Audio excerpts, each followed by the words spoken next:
the amount of drugs and illegal immigrants coming through their country, led by an organized drug cartel, which has now turned into a human trafficking business. They have never experienced that until the Biden administration. That parts of their country that has never had any type of gang-related problems, anything like that, they're now seeing that. They're now seeing the effects of a broken border. They're now seeing the effects of gang cartels. And so if you look at it, and yes, I mean, the economy here, or I should say the immigration, the effects of broken immigration, we can certainly see it here in our communities along the Texas and Arizona border. We see it in the schools. President Trump will talk about it tonight, how, an influx, a drain on resources like hospitals, schools, and other community facilities cannot handle the amount of people coming in right now. They were already stretched to begin with. Now you throw a whole culture, thousands of them, you simply can't support it. And if you try to go to the hospital, you try to go to the doctor, it's simply hard to get into those services now that you have thousands of people that are suddenly injected into your community. Well, that's the case down when you just go down the southern border. That's the case through all these other countries. They don't have the resources to service and to handle the influx of immigrants coming through their country. And so they were very concerned about that. And of course, you have a country that prides themselves on tourism and safety for other people. So now this is affecting their economy in terms of making sure people feel safe and secure in their elements. So this open border not just hurts us, it hurts the entire world. And if you go a step further and talk about what the dollar and how the dollar has been devalued for years now. In matter of fact, certain countries have now switched over to a different currency in terms of trading for oil. That's what we are now facing with is inflation here, the weak dollar in the foreign markets. It's not a good time financially. That's why I'm very bearish on the economy right now. I really am. I think that we've seen such a rise, such an increase in the market that I don't necessarily see justified from a street level. When you see that consumer spending is down, you see that holiday shopping to a certain degree is down. I know you can still go out and see obviously transactions. People are still spending money. They're not spending as much money because they don't necessarily have it. They're putting more of that money towards bills, and the average consumer debt on a household, more people are using credit cards to pay for their monthly bills, which is a horrible indication that they are struggling from paycheck to paycheck. And I'm curious, you guys can drop in the chat, have you cut back on your spending? Did you cut back on your spending this year? Did you decide to scale back your purchases over Christmas? Did you decide to, that you couldn't take that extra vacation that you wanted to take for whatever reason? So drop those comments in the chat. I'm real curious to know on that. But, it all goes to consumer confidence. And when people don't have confidence in the economy and their leaders, they tend to not go out and buy big ticket items like a house. When you got mortgages that were around 2.95, 3%, 4%, and now much higher, is much higher than that, that's going to slow down. When you got rents going up, people aren't moving as much or staying in place. They got that. Cars, auto loans. We're seeing auto loans in the 8, 9, 10% auto loans that has historically been 3, 4, 5% auto loans. So consumer spending is slowing down. And I think it's going to be in this neutral area until people feel like business owners, small business is the backbone of America, until they feel confidence that they're going to have some stability in the economy, and we're going to see that interest rates will drop. Undoubtedly, they will drop. That will spark up some small business loans. That will spark up business expansion for your business. New startup business will come from that as well. Home buying will come from that as well. So it's about the interest rates, but it's also about the consumer confidence in the base in all of this. Let me step aside as we continue our live coverage on part 2 of today.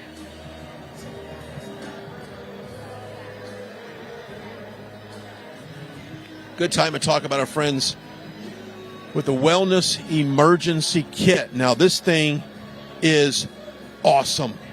And let me tell you something. There is so much uncertainty right now in the world. I mean, take the pandemic aside. Okay, take COVID aside. Look at all the other stuff that you're faced with from a health standpoint. Okay? Think about it for a second. Dr. Peter McAuliffe and his doctors have developed this emergency medical kit that you can have and keep in your car.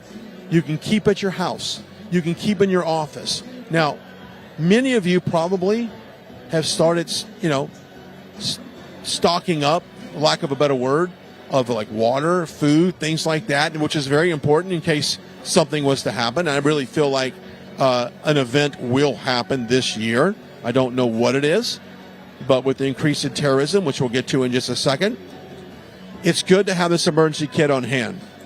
And Dr. Peter McAuliffe is a trusted doctor that has developed this. This does everything from ivermectin to hydroxychloroquine to bug bites to ticks to fever to snake bites, things like that. It's all right there. The information for this is on your screen. Take advantage of this offer right now. It's very affordable. It makes sense to buy 2 or 3 if you can. Make Care Great Again. What a great website. But, with so much, and this is going to be a really crazy year. And so make sure that you keep your health. If you don't have your health, you don't have anything. We can say that over and over again, but it's true. MakeCareGreatAgain.com. MakeCareGreatAgain.com. Okay, so let's talk about terrorism. Let's talk about safety. We talked a little bit earlier about public safety, law and order. And of course, President Trump talks about that just about every speech, about backing our men and women in law enforcement. But it's also about being strong on terrorism and sending the right message to the world that it's not going to be tolerated. Now, President Trump often talks about not losing any casualties in our military during his 4 years in office. And that is something that I think that you can really hang your hat on as an accomplishment. And it does show just how strong and powerful and commanding that he is against taking out terrorism in this country and sending a message to a lot of these countries that we're not going to tolerate an attack on not only American soil but on our military here and abroad. And he's been really flawless in that effort. Now, mind you, we had no new wars under President Trump's administration, and now we've got a possible engagement in the Middle East with Hamas and Israel, at each other. What that looks like, I know that we've been sending blank checks basically to Ukraine against Putin's Russian forces in Ukraine. We've been drug into that financially. Once again, by a show of hands, nobody in here probably supports the war in Ukraine, at least funding the war in Ukraine. Of course, we don't want war anywhere. And President Trump often says that he would end that war in Ukraine. And it's simple. He would negotiate a settlement on that, and he would stop it. We'd stop the bloodshed. We're blowing up towns and cities that are thousands of years old, and people are losing big time in Ukraine, despite what the propaganda from the media might tell you. So under the Trump administration, if you look at the foreign policy, it was solid. It was complete. It protected not only U.S. interests, but protected our allies as well. And he has said that Putin would never invade Ukraine if he was in office. Just wouldn't have happened. And, of course, now we have a conflict in Israel with Hamas. So we've got two things going on that can potentially distract the U.S. Now, from a fiscal standpoint, the checks, the money to Ukraine has to stop now. Now, when it comes to a border deal, a border package, funding a border package and a border policy is completely separate to funding a war in Ukraine. That they don't go together. So I'm not buying into this mindset that you must give this to get that. The border and our southern border is much more important than a border 4,000 miles away from here that we have no control over, and that we're sending money that's literally going down a drain with no accountability. We have no idea where this money is going. So there is no connection between a border policy here and a border policy in Ukraine. So if we can't, and I'll go as far as saying this, if we can't shut the border down here, if we can't solve our border problems, then shut the government down. Get rid of it. Shut it down. Because we have to put that as a priority, and we can't give up border security so that we continue to support the border in Ukraine. So we've got that. Terrorism. We must have such a strong stance on terrorism. There is no telling how many people on a watch list is now in our country due to the open border. People on a watch list, people that were a part of terrorist acts around the country are in our country right now. And if you've seen the video, and I'll give a shout out to Bill Malusian of Fox, Border Bill, as a lot of people like to call him, has done a tremendous job of reporting on the border every single day. And they've got the drone that they fly, and they cover the border, and they cover all of the pieces. You can see all the huge caravans coming in this country. The time for action is now. I don't want another press conference at the border. I don't want to drag out the podium one more time for a press conference. I don't need to do a mic check to make sure everyone there at the press conference can hear me. The American people want action. They want Congress get back in session, pass a border bill, strengthen our border, close the border down if we need to, and protect American interest and put America first. That's what Make America Great Again means. So with that said, when Congress comes back, we need everybody on board on the impeachment of Mayorkas. Everybody. We know how the Democrats are going to vote. Okay, we know how they're going to vote. But we need a collectiveness, a come together for Republicans to make sure that we impeach Alejandro Mayorkas for the reckless border. It must be done. And if we put the right policies in place now, when President Trump comes in 2024, it's a very different story. If you remember, in 2016, his administration, for the first 2 years, it seems like we fought more Republicans than we did Democrats. Paul Ryan and others pushed back on every single Trump agenda and did not put the policies in place. And I think that hurt America, and it hurt the first 2 years of administration. So when you look at what President Trump did in his administration, he really did that in the last 2 years of his administration because he had a little bit more of a majority, a little bit more people on his page. And if this election and if President Trump has done nothing more, it showed how many rhinos we have in our party and how many people don't necessarily put America first and how many people are bought out by lobbyists and special interest groups, which I think has hurt Washington more than we know. The reason why people don't vote the way they do is because they're being paid not to vote the way the American people want. It's so simple. It is, to me, being kind of have a pretty good seat there in D.C. I get to see a lot. It is so easy to win an election in this country. You have to do what the people want. The people want to be safe. They want to their freedoms. They want their constitution to be upheld. They want the law and order. They want a closed border. They don't want foreign wars with no vested interest in it, but we keep sending money. They just want to be safe. And if our elected officials would go back to their districts and listen to what the people want and come back and vote that way, we solve all the problems. It's as simple as that. We solve every problem. Let's take a look at the video as we are live here in Clinton, Iowa. Are schools free from parental involvement? Mediocre male athletes now given the opportunity to compete unfairly. Under Biden's unprecedented inflation, the hope of home ownership gone, and young adults forced to abandon seeking the American dream to live in their parents' basement longer. Biden's disastrous withdrawal from Afghanistan left billions in weapons behind and American lives taken. Our police ranks now shrinking, yet Biden spends billions creating an army of 80,000 new IRS agents. Why would we ever accept the incompetence and weakness of Biden when we could have the freedom, security, and economic prosperity we enjoyed just 3 years ago? I'm Donald J. Trump, and I approve this message.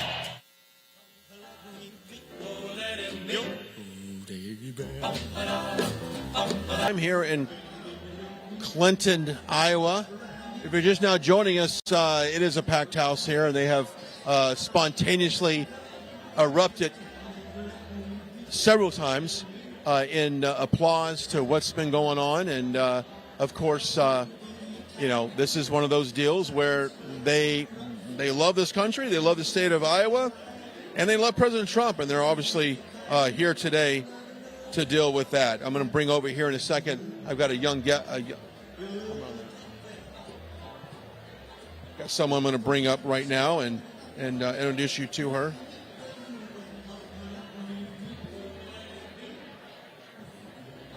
As we make our way into the pre-program. We're live on the air, and I wanted to bring you in. We have an opportunity. So this is Stacy, and we were connected by a mutual friend. Let's talk about your role here. You're obviously a Trump Caucus captain. We'll talk about what that involves. What do you do, and how people can look forward to happening on Monday? So I'm trying to get at least 10 people from my precinct out to caucus on Monday the 15th. Right now I have 14 people, but I'm going to try to get as many people as possible because I know this caucus, our vote really counts. Once we get there, they lock the doors at 7 o'clock, so you have to be on time. Okay, so that's important to point out. So if you are going to a caucus, you cannot be late. You cannot be late. You can come as early as 6 o'clock, I believe. And that's a great time to show up because you can mingle and try to get other voters to vote for your candidate, which would be the one and only Donald J. Trump. And so that's what I'm going to do. I'm going to get there as early as possible, get my friends together. We're going to sit as a team, and then I'll have a chance to speak on his behalf. I'll have 2 to 3 minutes to speak for Donald Trump. They do have a prepared speech for me, but I think I want to speak from my heart. I just want to tell my neighbors and my precinct how much I support him and why we need to get out and give him the vote. He is our only choice. He has a proven record, and he gets the job done. I had a chance to meet him at the Iowa State Fair, and I told him, "You're God's David." And he responded to me, "Darling, we're going to get it."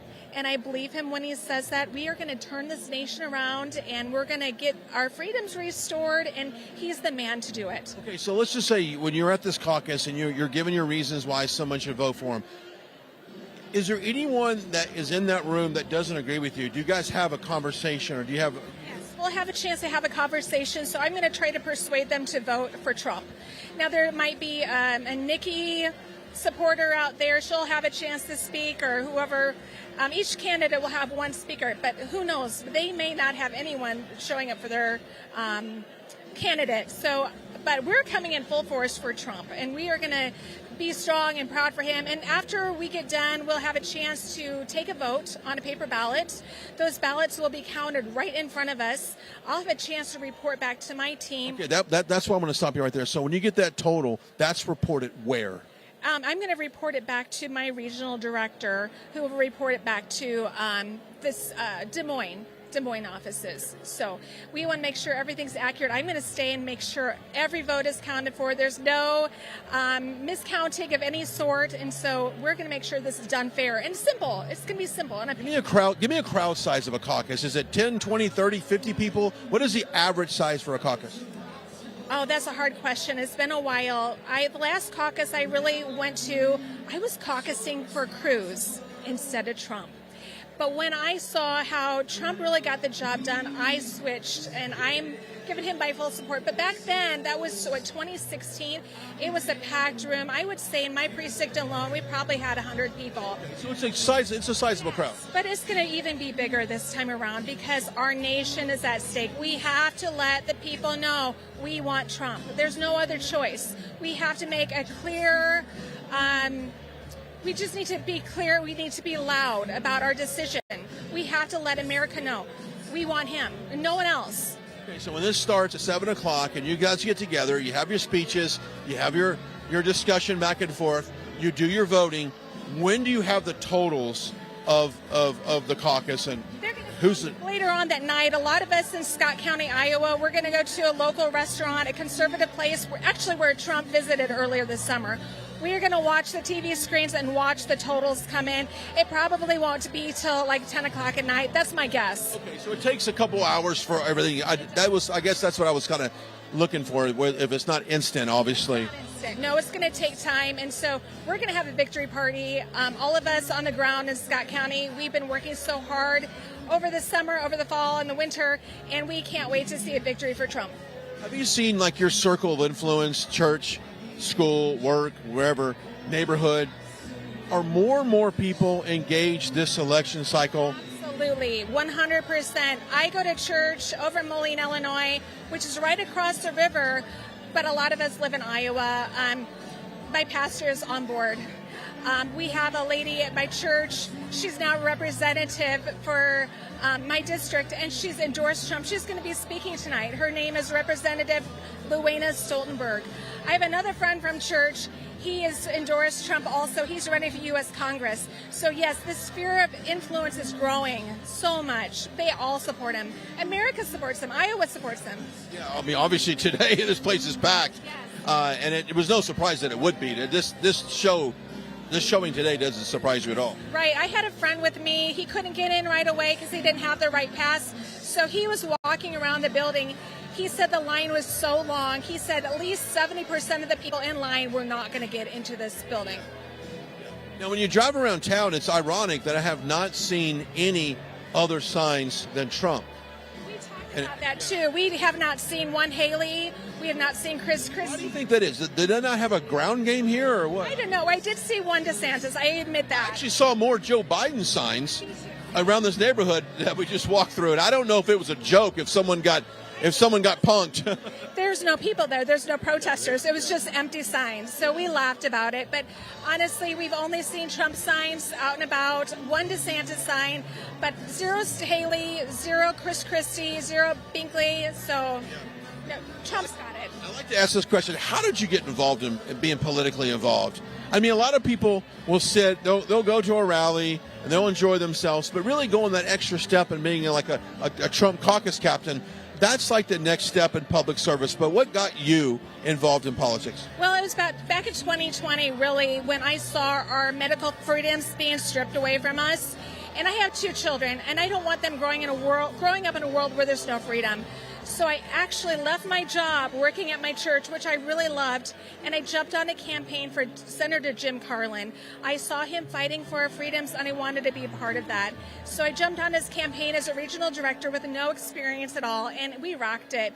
Although we lost his primary, I just got engaged, and I saw the need in eastern Iowa. So once Trump came around, I was like all hands on deck. So I've been involved since the get-go back in March when he was in Davenport, Iowa. I had a chance to help with the media team, getting you guys all through the door. And we have a grassroots here in Scott County, Iowa, where we do overpass events. We used to do it every single Thursday during the summer. We've done Trump trains. We had 40 cars. Let's talk about that for a second, because someone mentioned it yesterday about this Trump train. These are massive car caravans. Yes, We're in Scott County, Iowa, so we had 5 different stops, and we went to local businesses who supported Trump. We want to give small businesses some really good business. So we decked out our vehicles, we got flags attached to our cars, and we got decked out. I had a little train hat, a conductor's hat. And so we went from business to business. We had about 40 cars, and I think we made real impact. We really did, because all these people in the street saw us, and we are not stopping. We're not slowing down. We're on the Trump train, and we're not getting off. We're here to get the job done and get him reelected in his rightful seat. I love seeing businesses with a Trump sign out front or something in their window, or maybe Trump won. I was somewhere the other day and I saw by the checkout counter, it had a coffee mug and it said Trump won. I thought that was pretty awesome. We haven't seen a whole lot of businesses, just because I think some businesses are worried of repercussions from the left, or they get their signs ripped off or whatever. And that's such a bummer, because there's so many great Trump-supporting businesses. The business we like to hang out is at the Tree House in Bendorf, Iowa. Trump was there earlier this summer. Yeah, that was one of the OTRs that we went to with Trump, and that was incredible. It was massive turnout. So that's become our conservative hangout.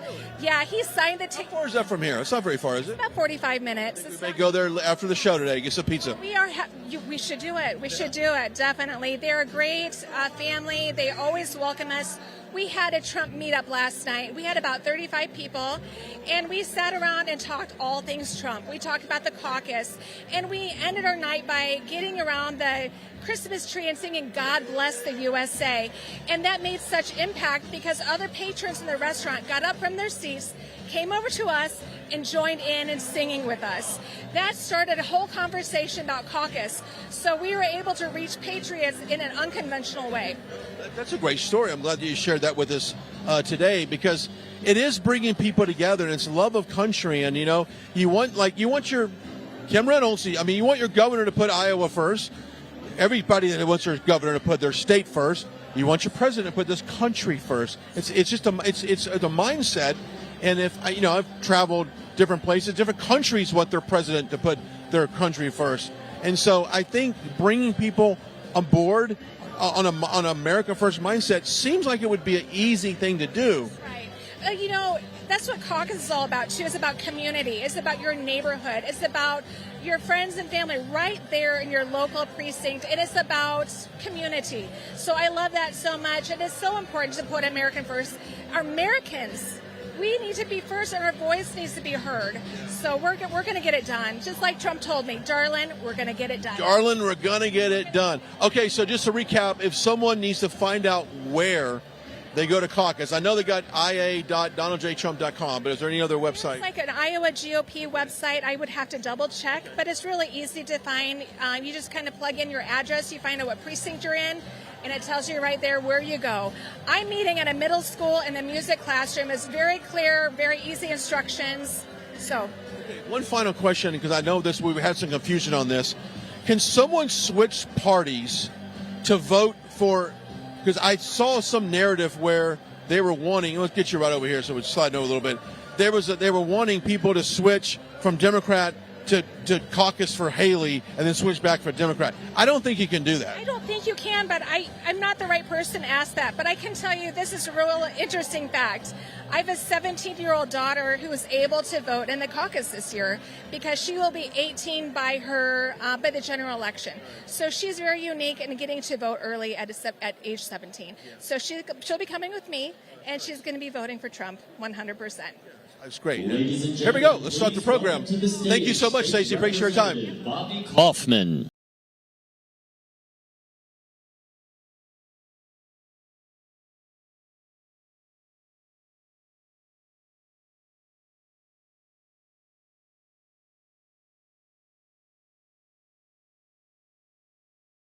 Good afternoon, everyone. We appreciate your patience. If you didn't see the first time, President Trump did a Truth Social just for all of you. He has departed Newton, and he is on his way, but most importantly, he is really looking forward to being here with you tonight.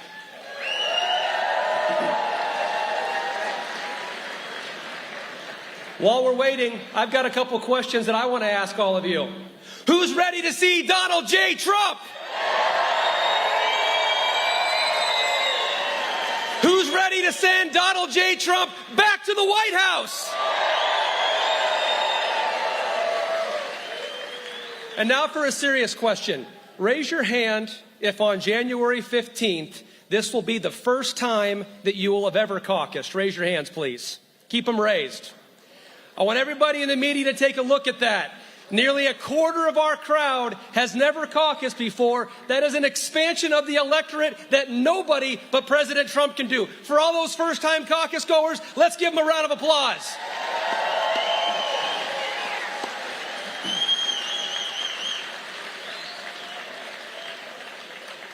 Thank you so much for being here. As you all know, Iowa is first in the nation. The re-election of President Trump begins right here in Iowa. It begins right here in Clinton, Iowa, and it begins with every single one of you. On January 15th, it does not matter what the weather is. It doesn't matter how you feel. President Trump needs you to be at your caucus site, 7 p.m. on January 5th, because it's not good enough to win. We need to win big. We have the votes, but what we need to make sure is that all of our votes get out. Because what's that going to say if President Trump has a strong victory in Iowa? It's going to say to all the other candidates, bye-bye B-team.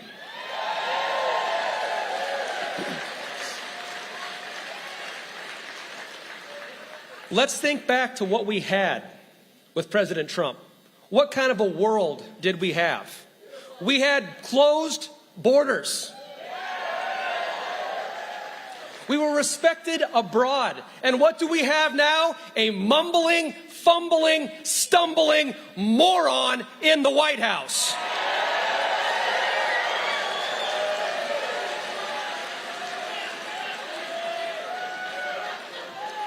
We had a president that respected and protected our Second Amendment rights. We had a president that protected and respected life.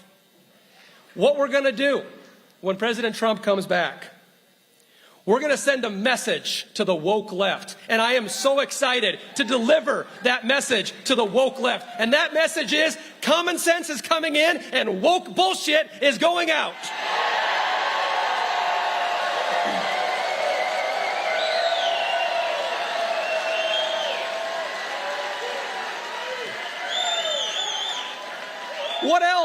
What else does common sense under President Trump look like? Well, let me tell you something. There's going to be no more of the pronoun nonsense. There are two genders. It's male and female. It's sir or ma'am, period.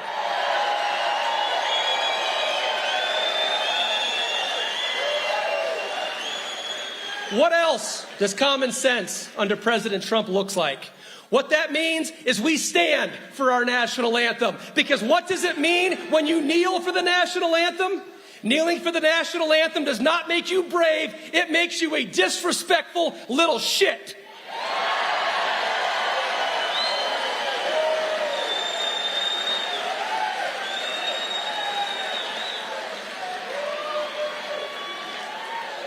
What else does common sense mean under President Trump? If you say that you identify as a woman, but you have a large Adam's apple and you require a jockstrap, I've got a spoiler alert. You're a dude.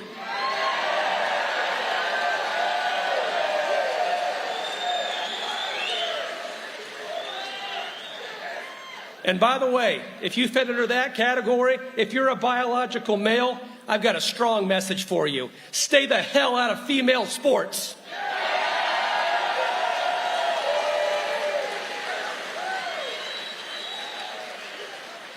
And now I'm going to go a little off script. Think about the list, the extensive list of accomplishments that President Trump had. Think about all of the peace deals that he made in the Middle East. Think about the respect that other countries had, because you know what? They know something. If you mess with America, you got to deal with President Trump, and I can promise you that will not end well.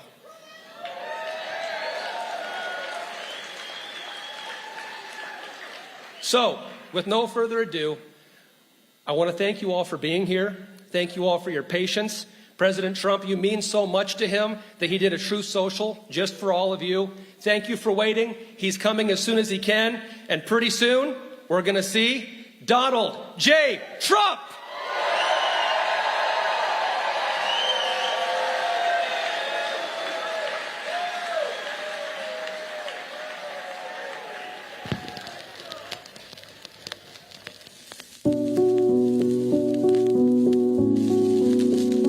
on June 14th, 1946, God looked down on his planned paradise and said, I need a caretaker. So God gave us Trump. God said, I need somebody willing to get up before dawn, fix this country, work all day, fight the Marxists, eat supper, then go to the Oval Office and stay past midnight at a meeting of the heads of state. So God made Trump. I need somebody with arms, strong enough to rustle the deep state, and yet gentle enough to deliver his own grandchild. Somebody to ruffle the feathers, tame cantankerous World Economic Forum, come home hungry, have to wait until the First Lady is done with lunch with friends, then tell the ladies to be sure and come back real soon, and mean it. So God gave us Trump. I need somebody who can shape an axe, but wield a sword, who had the courage to step foot in North Korea, who can make money from the tar of the sand, turn liquid to gold, who understands the difference between tariffs and inflation, will finish his 40-hour week by Tuesday noon, but then put in another 72 hours. So God made Trump. God had to have somebody willing to go into the den of vipers, call out the fake news for their tongues as sharp as a serpent's. The poison of vipers is on their lips, and yet stop. So God made Trump.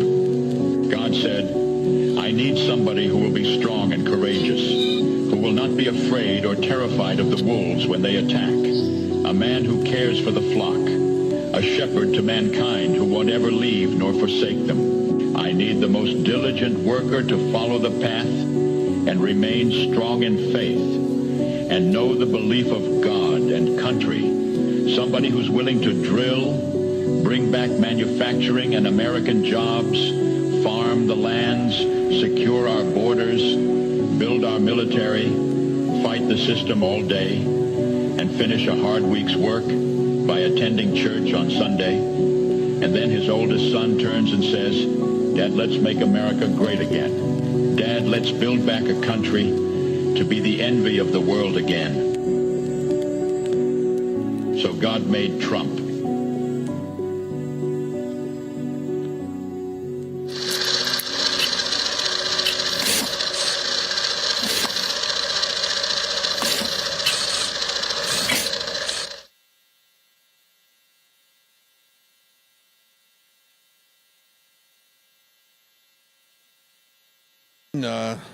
Delivering a few minutes there, and followed up by a hype video about God made Trump. It is a pleasure to have you guys with me as we're on the part 2 of our doubleheader here in Clinton, Iowa, as we wait for President Trump.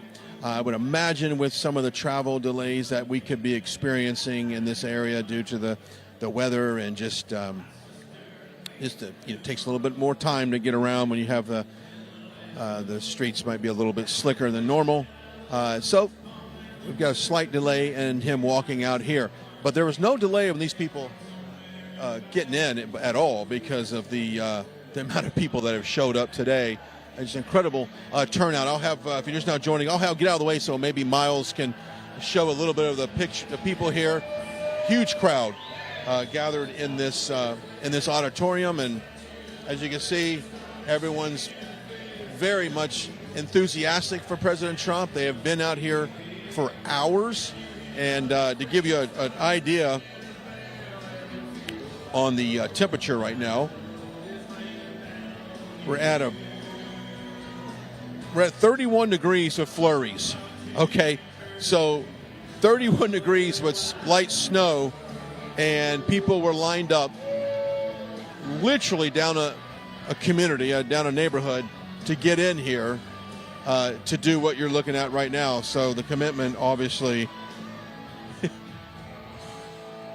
is there for President Trump. And we'll get into some of his 47 agenda here in just a few minutes, but I do want to give you an idea, a suggestion. Go to our website and sign up. Not only can you sign up for our newsletter, but you can also donate as well. Go to rsbnetwork.com/donate. Now, we started this company back in 2015, going into 2016, with the purpose of showing the crowds and showing the support that President Trump had. And we were I guess you could say, the first to market with this type of coverage, and that has given us really a great advantage in what we do, as we have become the leader in Trump rally coverage.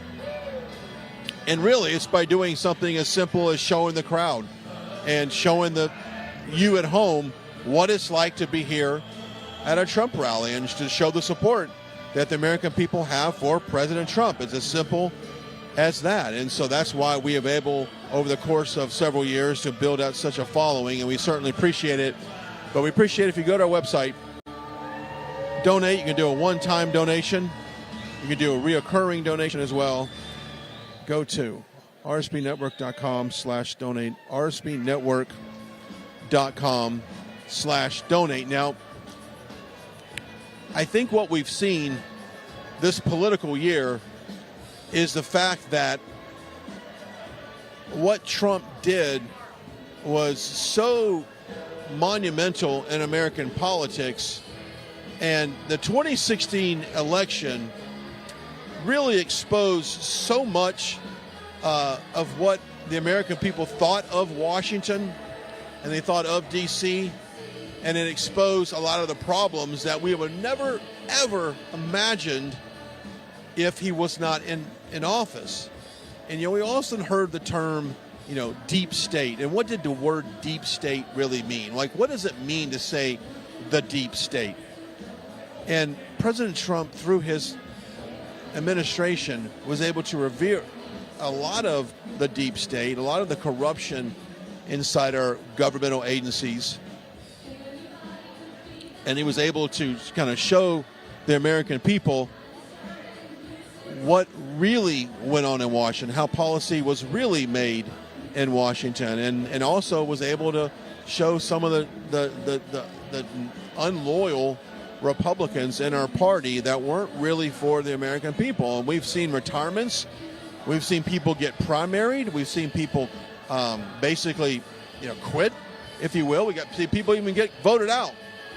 And I think that is a healthy response to getting the party back on track. You have to go through a lot of these pains, a lot of these discoveries within our party to make sure that we get a healthy, more cohesive message moving forward for the America First agenda. And we do that by having elections and by forcing people to take a vote. And one of the things I really love in Congress is when people are forced for a roll call vote. And let me explain to you how that works. And so every day when the House is in session, they are voting on something. They're voting on amendments, they are voting on bills, they are voting on the privilege to basically vote on a future bill.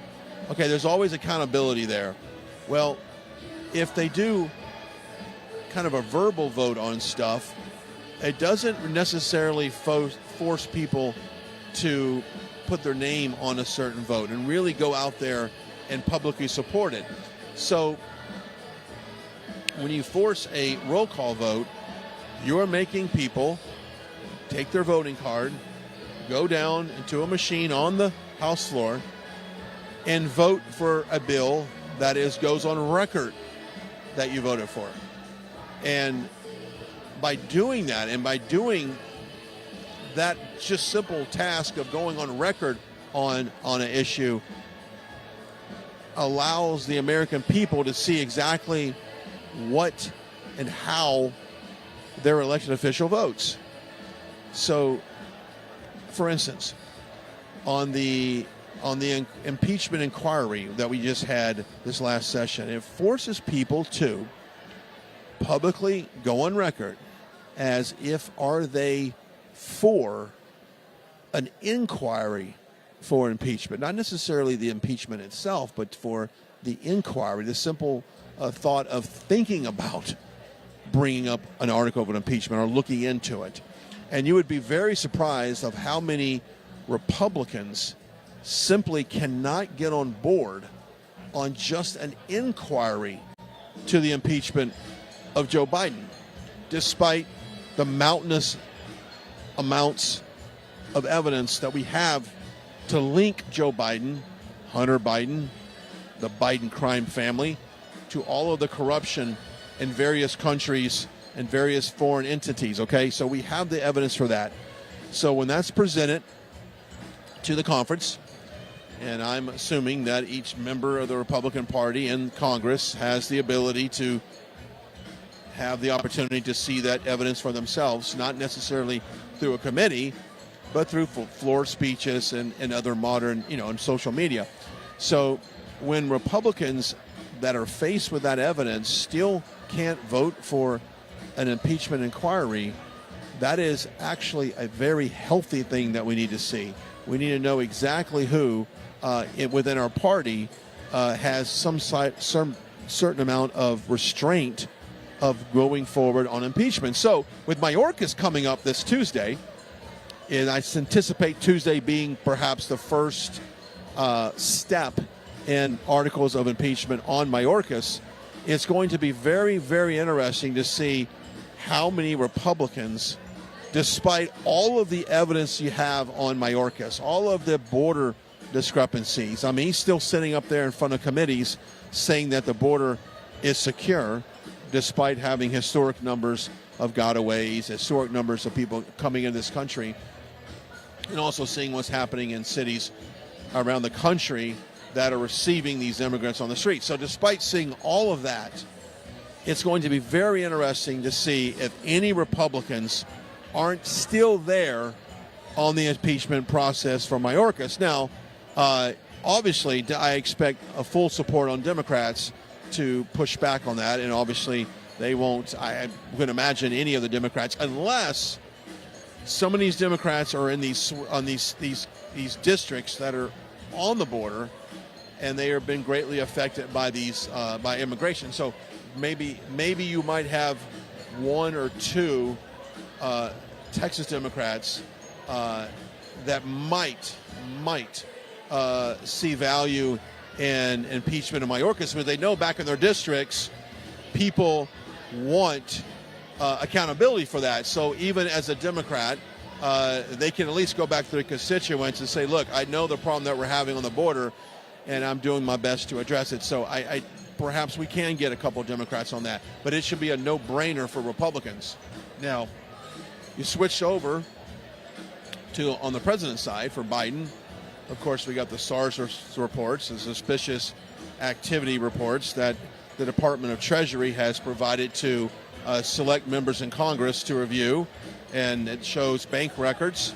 And what a suspicious activity report is, if that's new to you, that is a SARS report is something that an independent bank organization, it's not a political organization, it is a banking organization that will create these reports based on suspicious activity on an account. So if an amount of money gets wired from a country that is historically on a list of corruption to an account here in the U.S., and it's got no documentation or limited documentation or description on that transfer, that will flag a report. Now, chances are none of you watching us right now, and certainly perhaps none of us in this building right now, have ever had a suspicious activity report. It's not something that you typically get generated.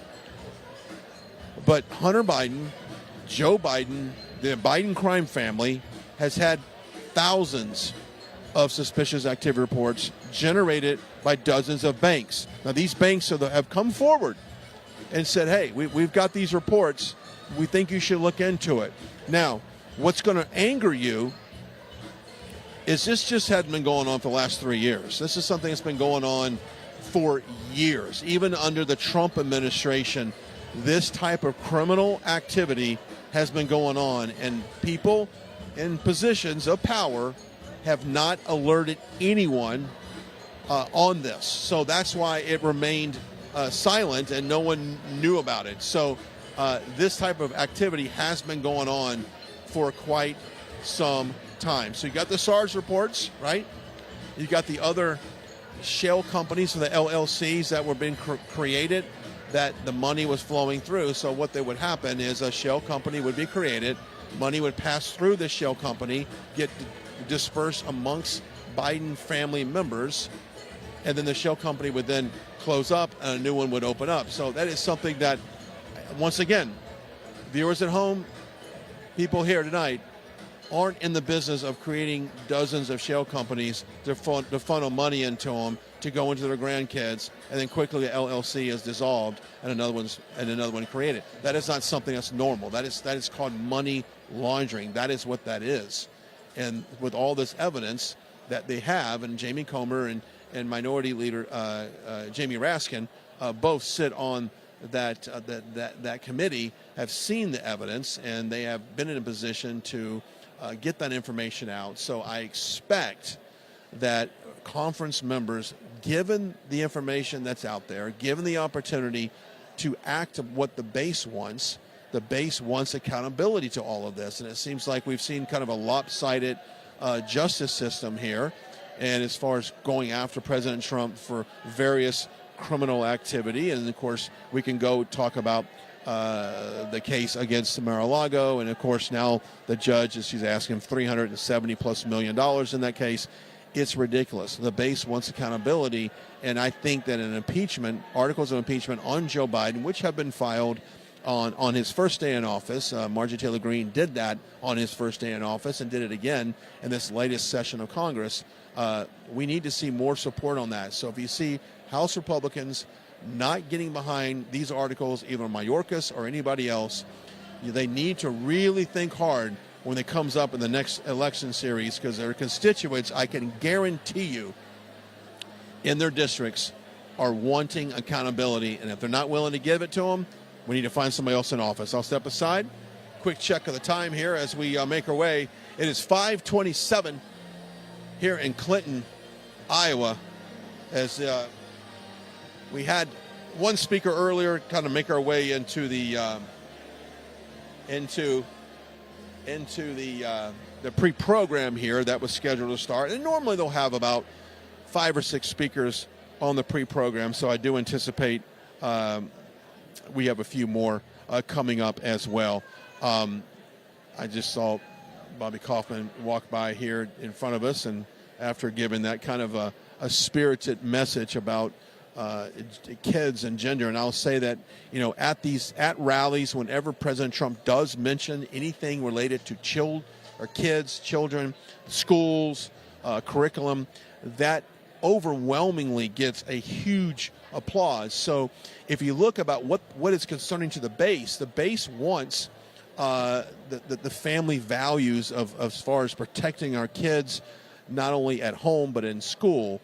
And that goes into transgender surgeries, and that is something that if he does mention today, you will hear a loud applause for that, because that is something that is one of the most emerging types of pharmaceutical services or drugs in the medical industry right now. Is anything surrounding transgender surgeries. So anytime the president does mention that in his speech, he gets a huge applause. And of course, there is a bill right now on the House floor, Protect Children's Innocence Act, that would make it a felony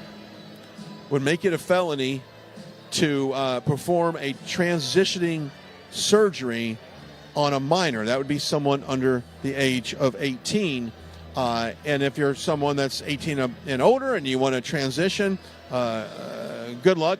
God bless you. Go ahead and do that. We feel that you're at the right mind and the right sound of mind to do something like that. But what Marjorie Taylor Greene and others that have co-sponsored this bill and supported this bill all suggest that if you're under the age of 18, such a surgery should be a felony, that we need to leave our kids alone.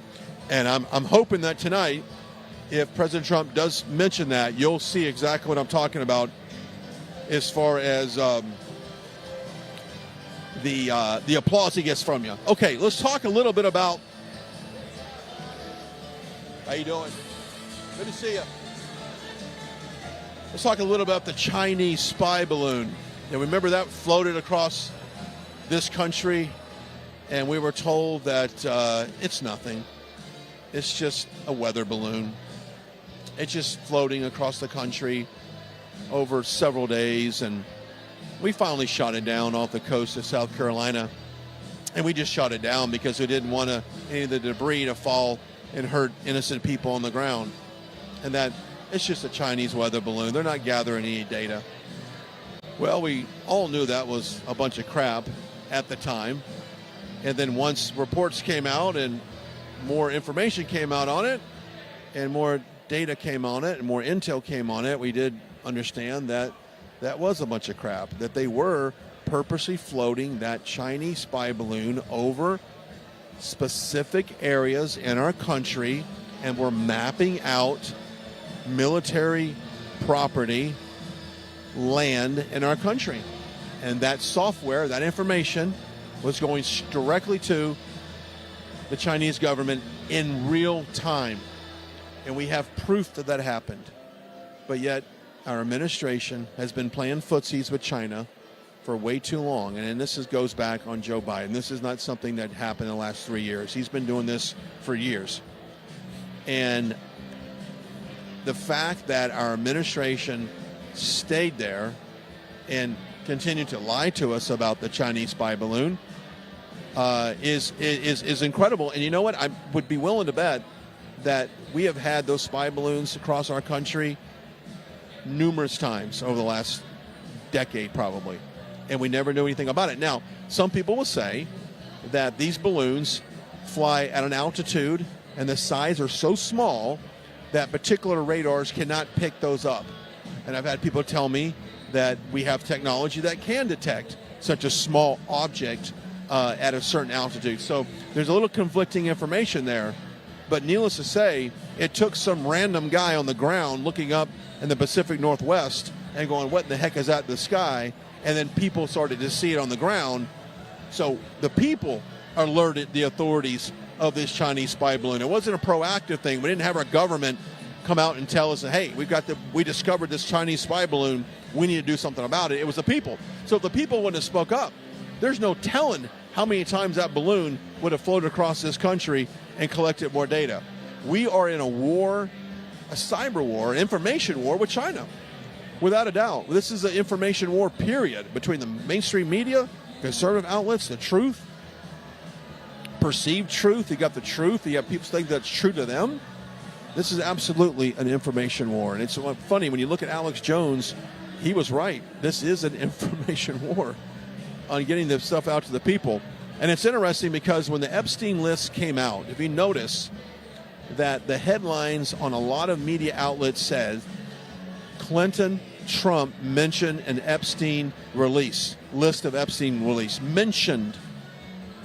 They didn't go on and say further that he never took a flight on the plane, had never been to Epstein's island. Matter of fact, President Trump kicked Epstein out of his club, wanted nothing to do with him once allegations came forward of a relationship with an underage person. So he wanted nothing to do with him. He was nothing more than a socialite in that Southwest or around the southern Florida. And so it's very misleading to see a headline that says that he's mentioned in the same sentence of Bill Clinton in terms of Epstein on the list. So I think it's something to point out there. But that does show how unsincere some of that is. I'll step aside. You can see, check it out. As we make our way, it's 5:34 local time. And we are happy you're joining us. And if you are coming off the rally in Newton that earlier Vanessa Broussard was able to bring to us, that's great. We are glad you're joining us. And we've got a slight delay in our broadcast here as we are just trying to make sure that we're trying to track President Trump on his timing on here. And as soon as we get that, we will let you know. Also, don't forget to follow us on all social media. You can follow me at Brian Glenn TV across the all social media. Truth Social at Brian on Truth Social, and of course at RSBN on Truth Social as well. You can follow me on X at Brian Glenn TV. You can follow me on Instagram at Brian Glenn TV, Facebook as well, and don't forget to follow us on Right Side as well. Download our app. Go to our Google, Android, Apple Store.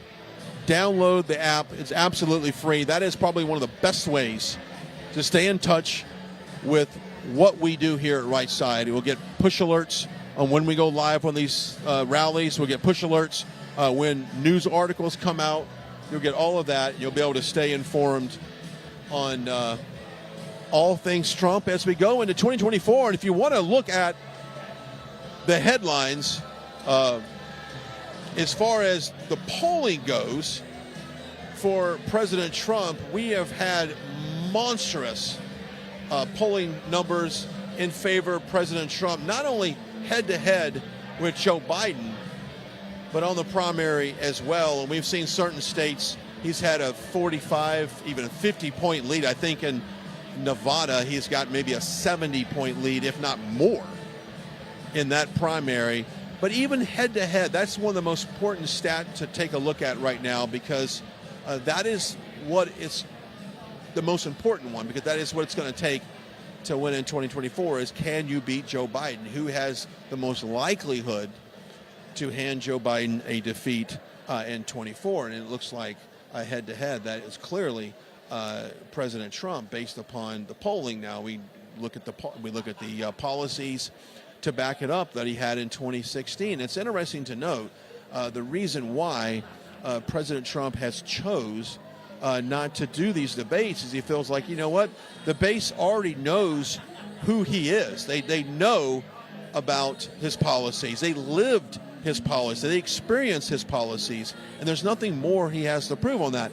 I'm waiting for the debates with Joe Biden, because I don't know how Joe Biden can stand on a stage and anything less than personal attacks towards President Trump, and that's all it's going to be, because you can't possibly debate President Trump if you're Biden and defend your policies, defend the state of the country right now.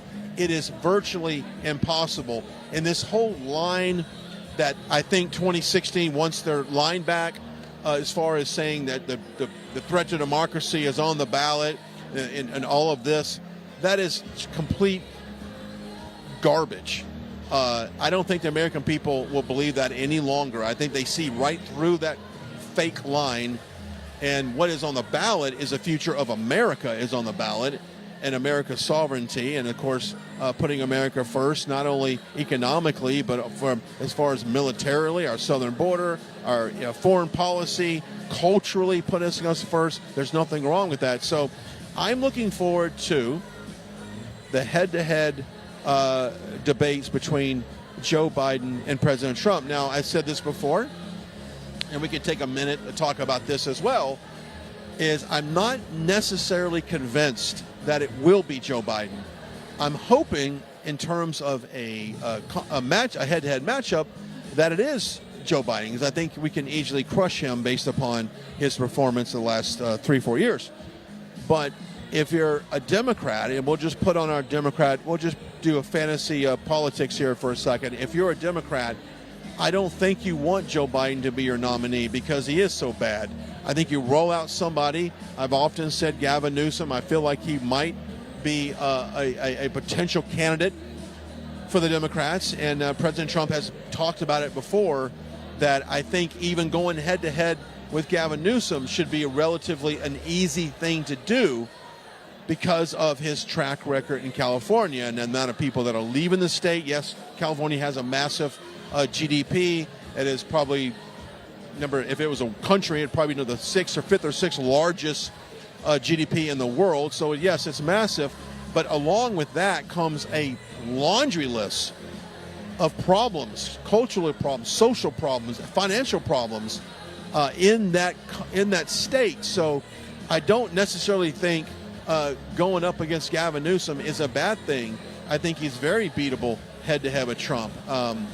Probably better candidate for the Democrats than Joe Biden, but still an awful candidate head-to-head with President Trump. So you've got that.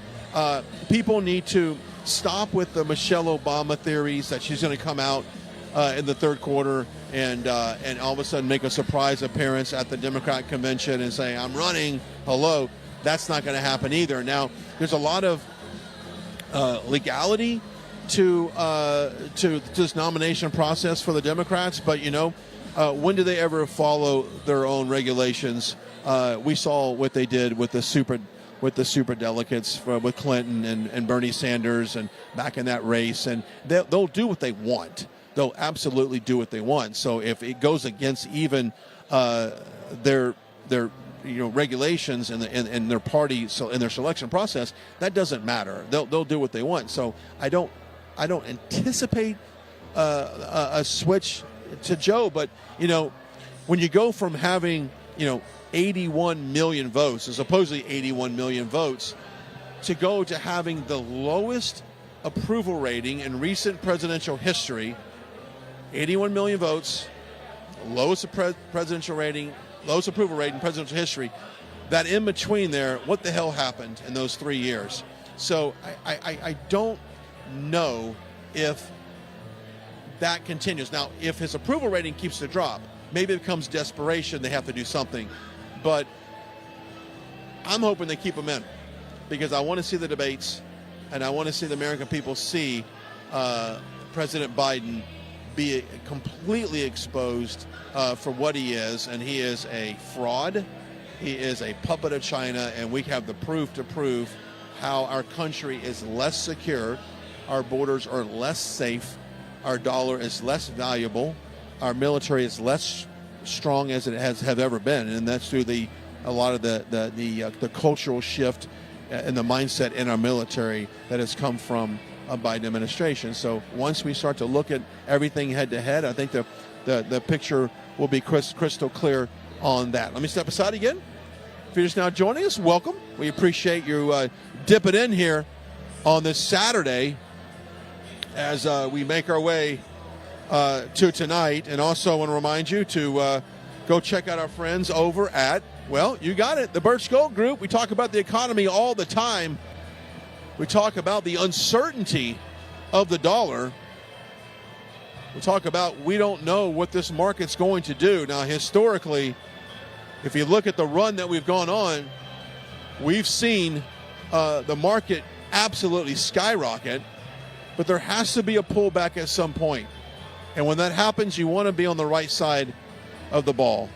And our friends over at the Birch Gold Group can send you a free information kit to help you make that decision as far as investing in gold, silver, and precious metals. They can help you convert a traditional IRA into a gold-backed IRA. It's very simple, very easy to do, and there's no obligation. So I'm just encouraging you right now to go to, text the words Trump to 989898. That is a Birch Gold Group. And get involved, get the information, and make a decision for yourself. They're trusted. They've got an A+ from the Better Business Bureau, thousands of reviews, thousands of happy clients. That is the Birch Gold Group. Also, want to make also a note on the free Trump book. This is a great time. We can tell you all the accomplishments of President Trump, but our kids are not going to get it on the University of TikTok. I'm sorry. They're not going to be able to go to TikTok, and they're not going to give you a tutorial on all of the wonderful things that President Trump has done for this country. So, in fact, now you've got to give them a trusted resource and book. And, of course, former Governor Mike Huckabee of Arkansas has done a tremendous job in putting this book together and allowing an illustration of his accomplishments that young people can understand. So go check it out, freetrumpbook.com, freetrumpbook.com. What a great way to share the accomplishments of President Trump in such a fun way. And guess what? The website says it all. It's freetrumpbook.com. absolutely free. Got to pay a little shipping and handling on that, but hey, it's such a good value. But we appreciate you joining us, and always to stay up to date with all the information, you can go check out our newsletter, rspnetwork.com/newsletter. It's absolutely free. You can sign up for it. And Grace Saldana, who is often retruthed with her articles from President Trump. It's great. What a great experience that is. Summer Lane, same way. Great articles that just get shared by the president. So if you know that they're sharing them, they've got a bunch of value. So go check it out. Go sign up for our newsletter. It's absolutely free. Make sure you follow us on all of our social media as well. We're glad you're joining us. It's 5:45 here local time on this January 6th. I'll step in here for a second. I'd like to kind of remind everybody of that day 3 years ago. And, of course, we were there at the Ellipse filming President Trump's speech. Full coverage there. I had about 3 different teams around the Capitol there covering all of the action and all of the speeches and the people and the just the hundreds of thousands of people that turned out for that speech. And then at the conclusion of the speech, we were to walk down to the Capitol, where there was some other scheduled speakers to start, and as we were walking towards the Capitol, I could hear some type of explosion. It seemed like those flash bombs would go off, and of course that got our attention. Like, what in the world is happening at the Capitol? So we decided we'd take a small team, myself and a photographer and another person to kind of help out, and we went straight to the Capitol. And as we walked up, we saw people walking away, and a lot of them had was suffering from tear gas, and their face was red from trying to wipe away all of the I guess the bear spray is what they call it, all of the stuff that was being used against them. And we were saying, what's going on? They kept saying they're trying to break into the Capitol. And so, of course, being journalists that we are, we wanted to find out who they were. And so we went straight to the Capitol, and we had a pretty good bird's eye view of what was going on. Now, I've said this so many times. I have seen millions of Trump supporters. Millions. I can pan this room right now, and I can assure you that there is no one in here wearing a helmet, wearing body armor, wearing a pickaxe, wearing gloves, wearing knee pads, wearing elbow pads, wearing any type of combat material. They're not dressed in all black. They don't look like they're going to an Antifa rally, okay? But that's what you saw on January 6th. That's what you saw on the front lines causing the disruption on January 6th. And I said this on the air live. I said, those guys aren't Trump supporters. That looks like Antifa to me. Being in D.C. for as long as I have up until that point, I knew exactly what agitators look like. I had to deal with it almost on a daily basis in D.C. They would hang out in front of the White House. They would go down the streets. They'd go to protest. They'd show up at a pro-life event to protest that. I knew what they looked like. And that's what I saw that day. And I said it over and over. Those aren't Trump supporters. Those are not Trump supporters. Now, does Trump supporters get kind of vacuumed in to all of the chaos? Absolutely. Absolutely. We saw body cam footage for Capitol Police that was released. And we saw some prior to that big release of the 90,000 hours, which, by the way, there's 90,000 hours of footage for January 6th. We've only seen this much of it. But the images that we see and the video that we see confirms such a different narrative than what that clown show, the J6 Commission, that had this Hollywood production, literally a Hollywood production, that drug out all of this information in front of the panel and painted January 6th and painted Trump supporters, people like that are in here right now, as these evil, violent, MAGA extremists that are on the verge of an insurrection every time they gather together. That's what they wanted you to believe. So I knew a very different story, a very different side of January 6th. And so I've met people out on the road. I've met grandmothers that literally walked in the Capitol that was open, red carpet almost extended out. Capitol Police standing on either side of them. Nobody stopped them. They walked in with their cell phones. They took some video and was amazed at what they saw. And they walked out. Those same grandmothers, those same individuals that were nonviolent, non-confrontational, no history of violence, no track record of violence, no criminal background, no criminal background, no felonies or anything like that. Those same people are facing 5 years in prison for going on the Capitol grounds. That is what's wrong with our justice system. Yet, agitators for all of the Black Lives Matter rallies and all the riots that happened in our city streets that burned dozens of our cities, hundreds of our buildings, did all of that damage. None of those guys got prosecuted, but yet you put, a grandmother goes in and all of a sudden you've got people facing jail time, all to results of simply going into the Capitol. And I think it's it's a weaponization of our Justice Department that needs to stop. And that is something that President Trump has vowed to do, is stop the weaponization of our government on our people. And it makes me mad that certain people are caught up in this J6 controversy, good people, good Americans, because they happen to walk in the Capitol nonviolently.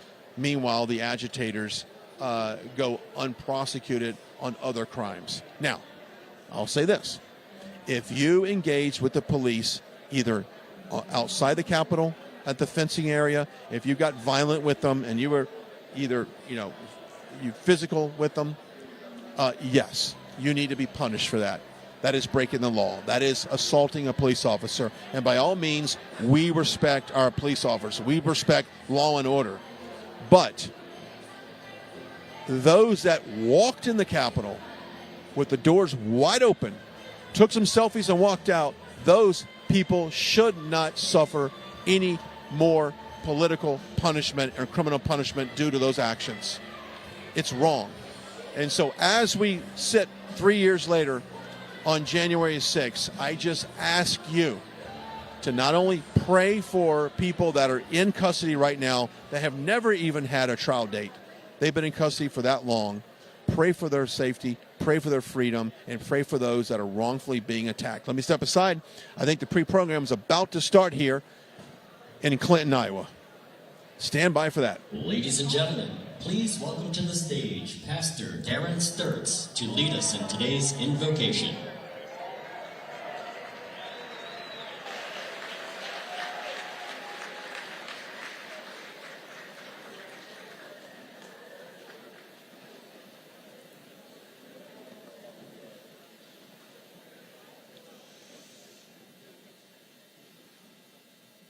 I just want to thank you for this opportunity to open up with prayer, and also want to thank the Trump team and administration for the opportunity and all their hard work.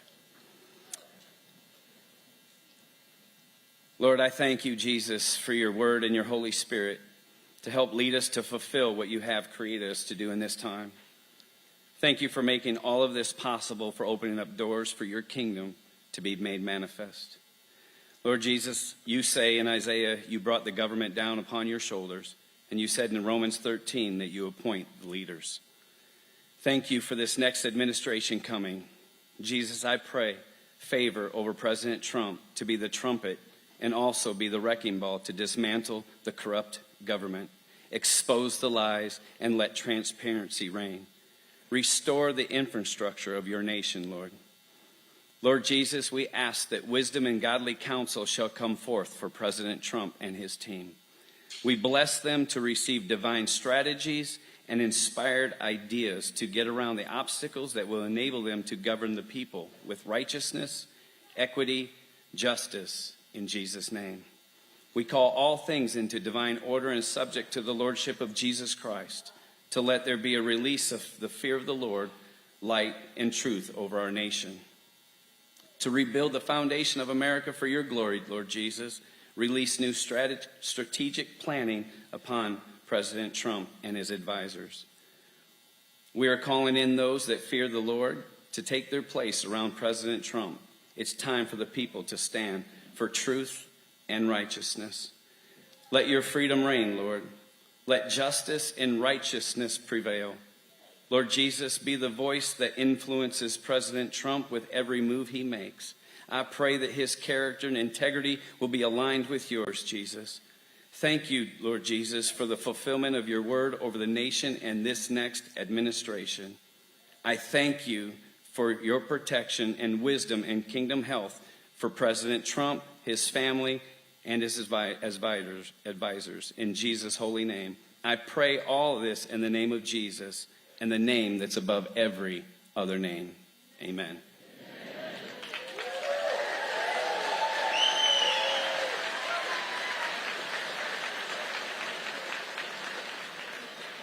Ladies, lead us in the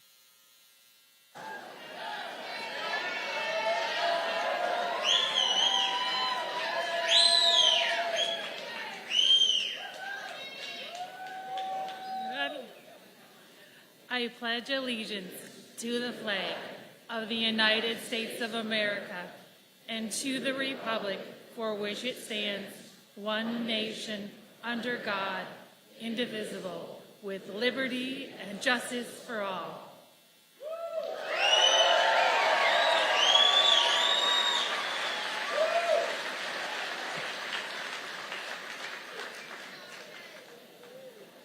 Ladies and gentlemen, please welcome to the stage Hannah Schomer to sing our national anthem.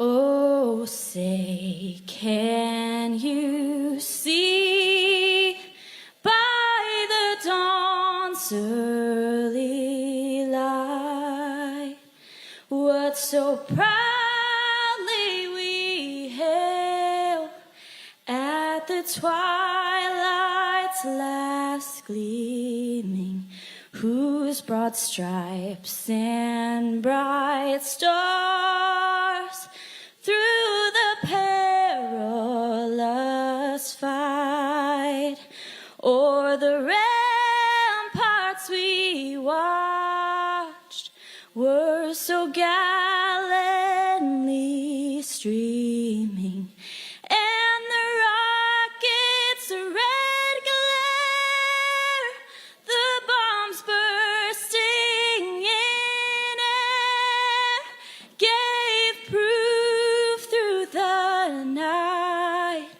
that our flag was still there. Oh, say does that star-spangled banner yet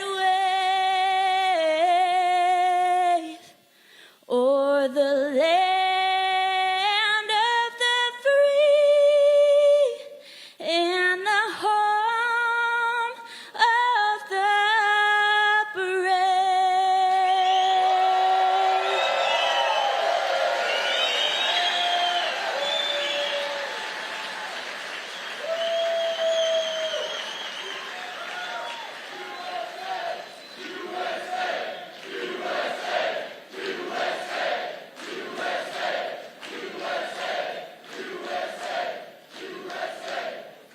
I hope everybody is listening, because we have some very important information for you to make sure we win this primary and we win it big.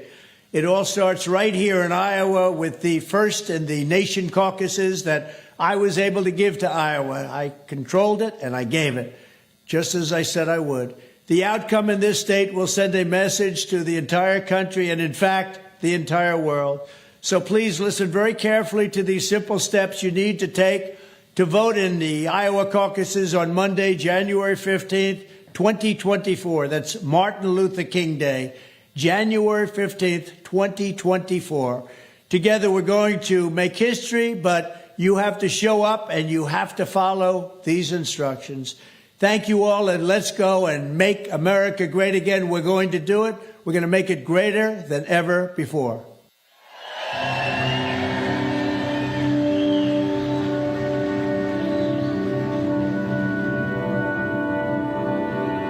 Making America great again starts one place on earth, and one place only, right here in Iowa. Monday, January 15th, 7 p.m. Be there, because it's caucus night. Now you may say to yourself, Self, I've never been to a caucus. How does it work? You've come to the right place. Because for the next 2 minutes, Marlon's going to tell you everything you need to know about how to successfully caucus for President Trump.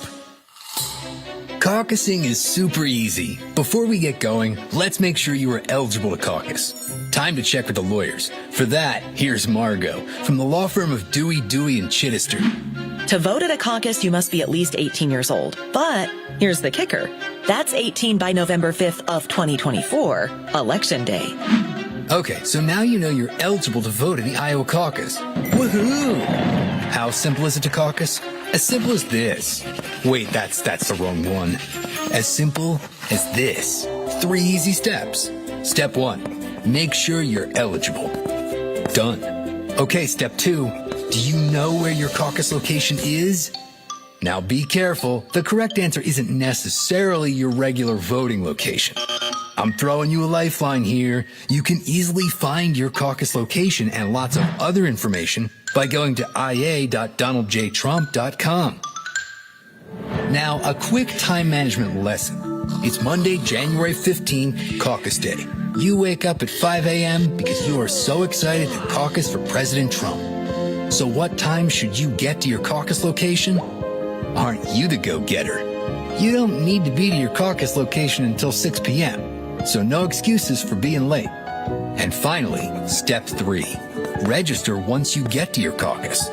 Now, if the line is long, don't panic. I said don't panic. Sorry.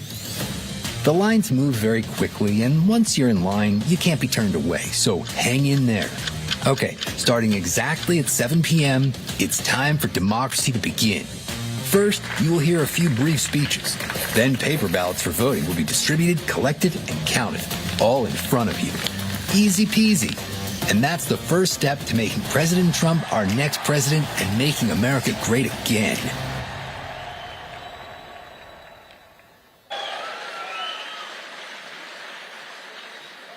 Ladies and gentlemen, please welcome to the stage.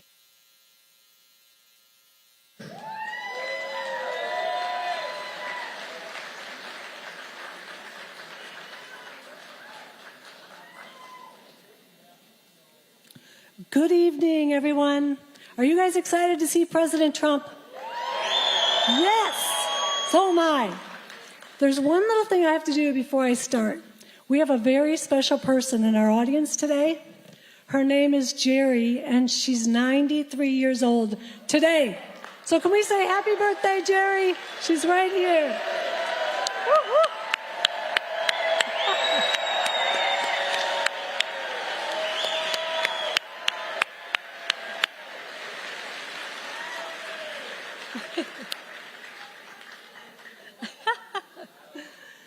Oh, thank you for waiting. You're almost 94 now. President Trump's worth waiting for, though, isn't he? Yes. Well, like they said, my name is Luana Stoltenberg, and I'm an Iowa House Representative in District 81, which is Davenport, Iowa. We got some Davenport people here. Well, the thing about my election was I only won by 11 votes because I ran in a very blue district. So you guys, that's how important every vote is. It's so important. That's why we've got to get out to caucus for President Trump on January 15th at 7 o'clock tonight. You're going to hear this a lot tonight because it's so important. You know, so many of us have heard that the polls are saying he's got this. He's so far ahead. And he does if we go. So we can't stay home thinking everybody else has got this.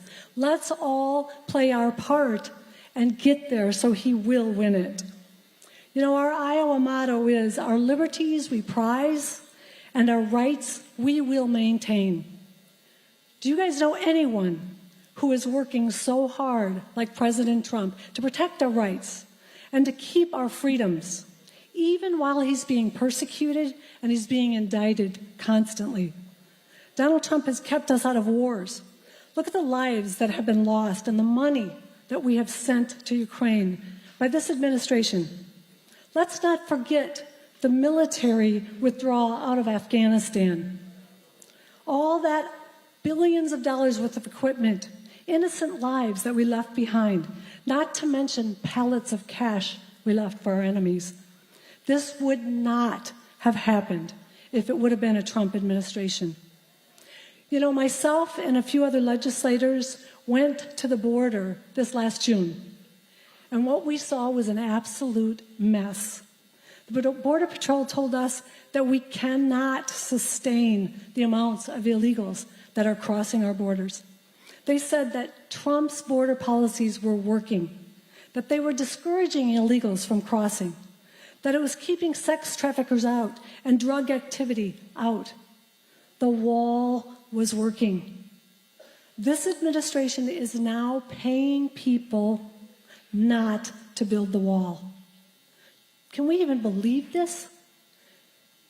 You know, over 70,000 Americans have died because of fentanyl overdoses. This has got to end. Building a wall was a passed law. It's unconstitutional what they're doing, and as a matter of fact, it's criminal.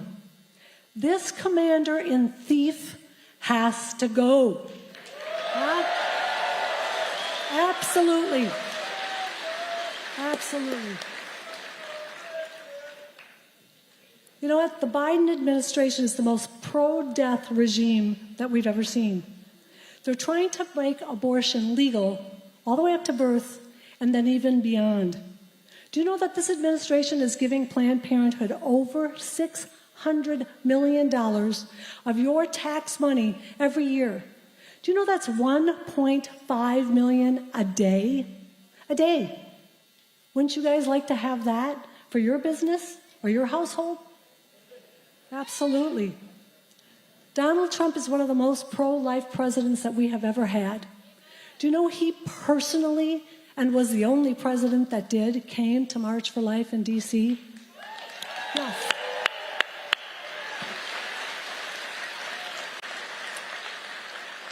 He also appointed pro-life judges, and we know the outcome of that. Roe versus Wade was overturned. Yes. President Trump is fighting hard for our Constitution and for our religious freedoms. The Biden administration is persecuting Christians, and they're throwing pro-lifers in prison. This has got to end. Let's talk about our economy, if we want to. How does your retirement look right now? It looked pretty good under Trump's administration, didn't it? Right now, we're practically giving our entire savings account just to buy groceries and put gas in our cars. Look at the mess that they've created in just less than 3 years. Can you imagine if we have another 4 years of this? No, we will never survive it. That is why it is so important. We have to get out on caucus night to make sure that this craziness ends now and we keep our nation.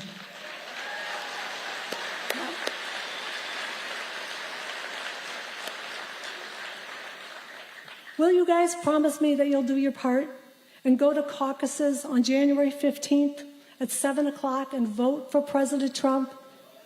Yes. It's so easy. You guys saw that video. We just show up a little bit early. You go in and you'll hear speeches and then you vote for him. Make sure they count it correctly and then you go home. You'll probably be out of there by 8 o'clock that night. If you don't know where your caucus location is, if you go to the tables that are in the back there, they can help you find it. Or you can just easily go to iowa.gov/caucus GOP.org. It's so easy. Guys, President Trump has been working so hard for all of us. So let's work hard for him. This one isn't that tough, you guys. Let's all together make America great again and again and again. And show up on caucus night. Thank you guys all so much for waiting. It'll be worth it. God bless you.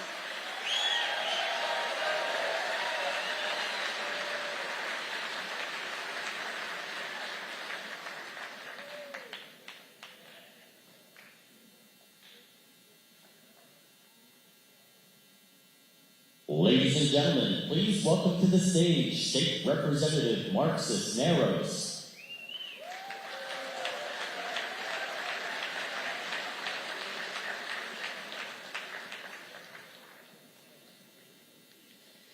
Thank you for being patient. It is a great privilege and honor to be able to speak in support of President Trump. We sacrifice because we have hope, and my hope is in Christ.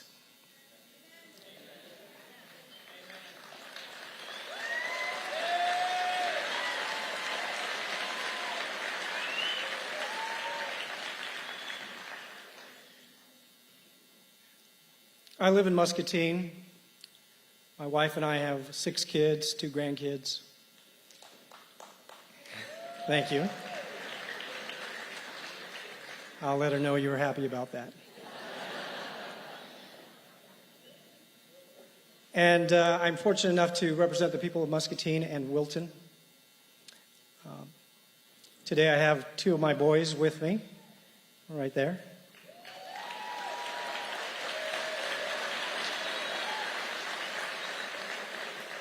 They've been really patient this whole time. They've been really good. So I'm a proud American. And I was born and raised in sunny Southern California.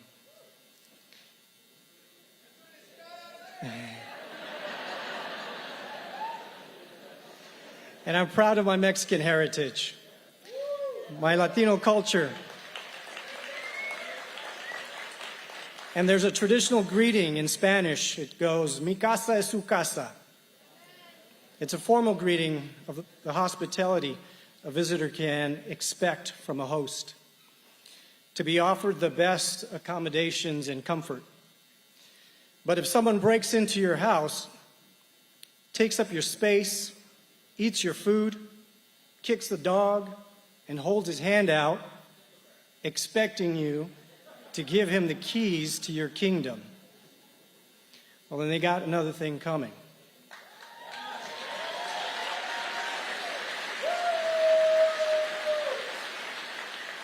The leftists in the Biden administration have allowed illegal immigration to turn into a full invasion of our country. Just one of many intentional wrongs. They are stealing our savings through inflation, weaponizing the DOJ and FBI against us, controlling our associations, criminalizing speech, holding political prisoners.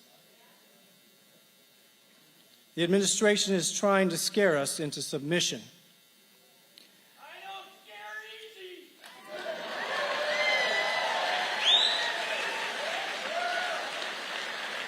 But we were not born to be slaves.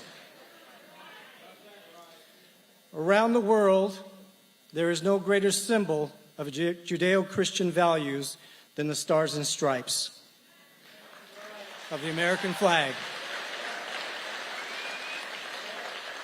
In a constitutional republic, not a democracy, in a constitutional republic, and as citizens of this country, we are to pick up and carry our flag when it falls in battle and continue down the field.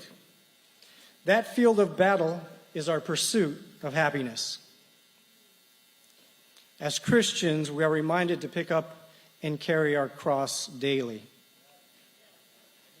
The cross is our reminder of our eternal destination. a hope in the future. Sacrifices can be made because we have a hope in the future with Christ.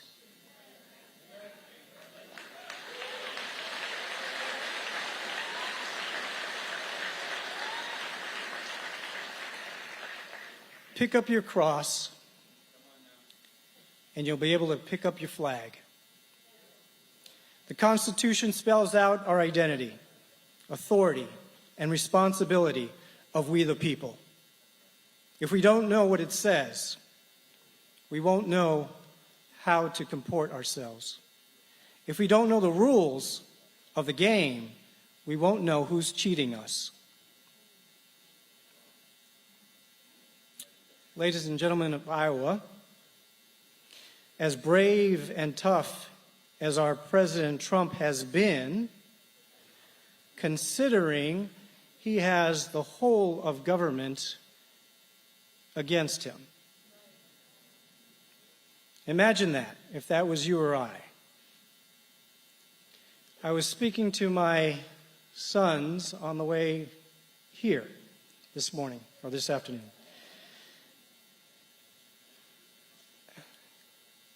The legislature, being in the legislature is hard sometimes with a family. And so I try to explain to my kids why we do what we do. And I told them in the car that sometimes you're going to see a good person in a fight. And you're going to be in a position to make a decision to help or pretend you don't see it and walk away. So I told my kids that we make an effort to help where we can. And if I have to drive a couple of hours and wait a little bit, it's the least I can do for what President Trump has been doing for us.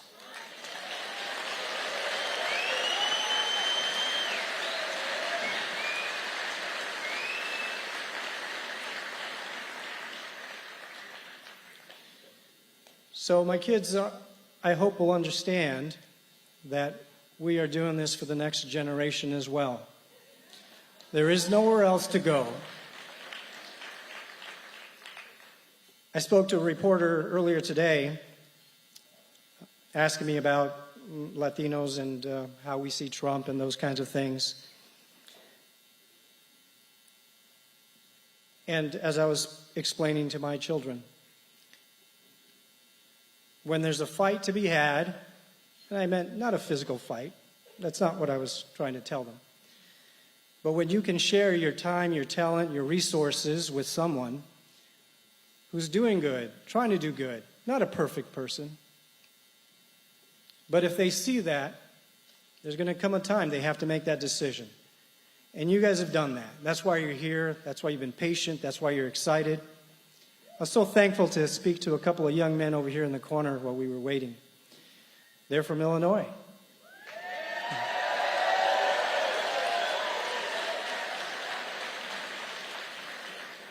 And as I told the reporter earlier today, I'm encouraged because I constantly run into people who this is their first time engaging in politics in general, first time at the caucus, and that always energizes me. President Trump sometimes looks like he's overwhelmed in the swamp, but when he's with the regular people, he has the majority.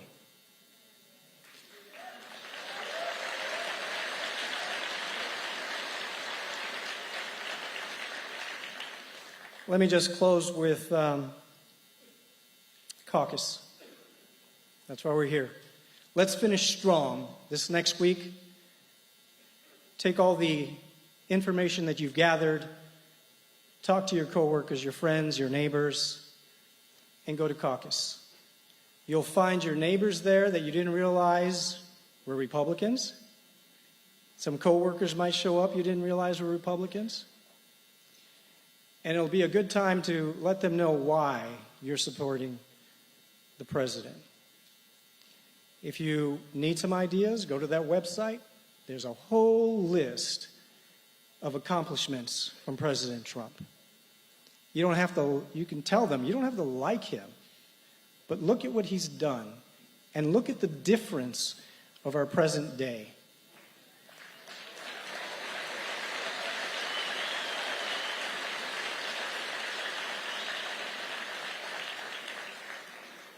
We sacrifice because we have hope. Thank you.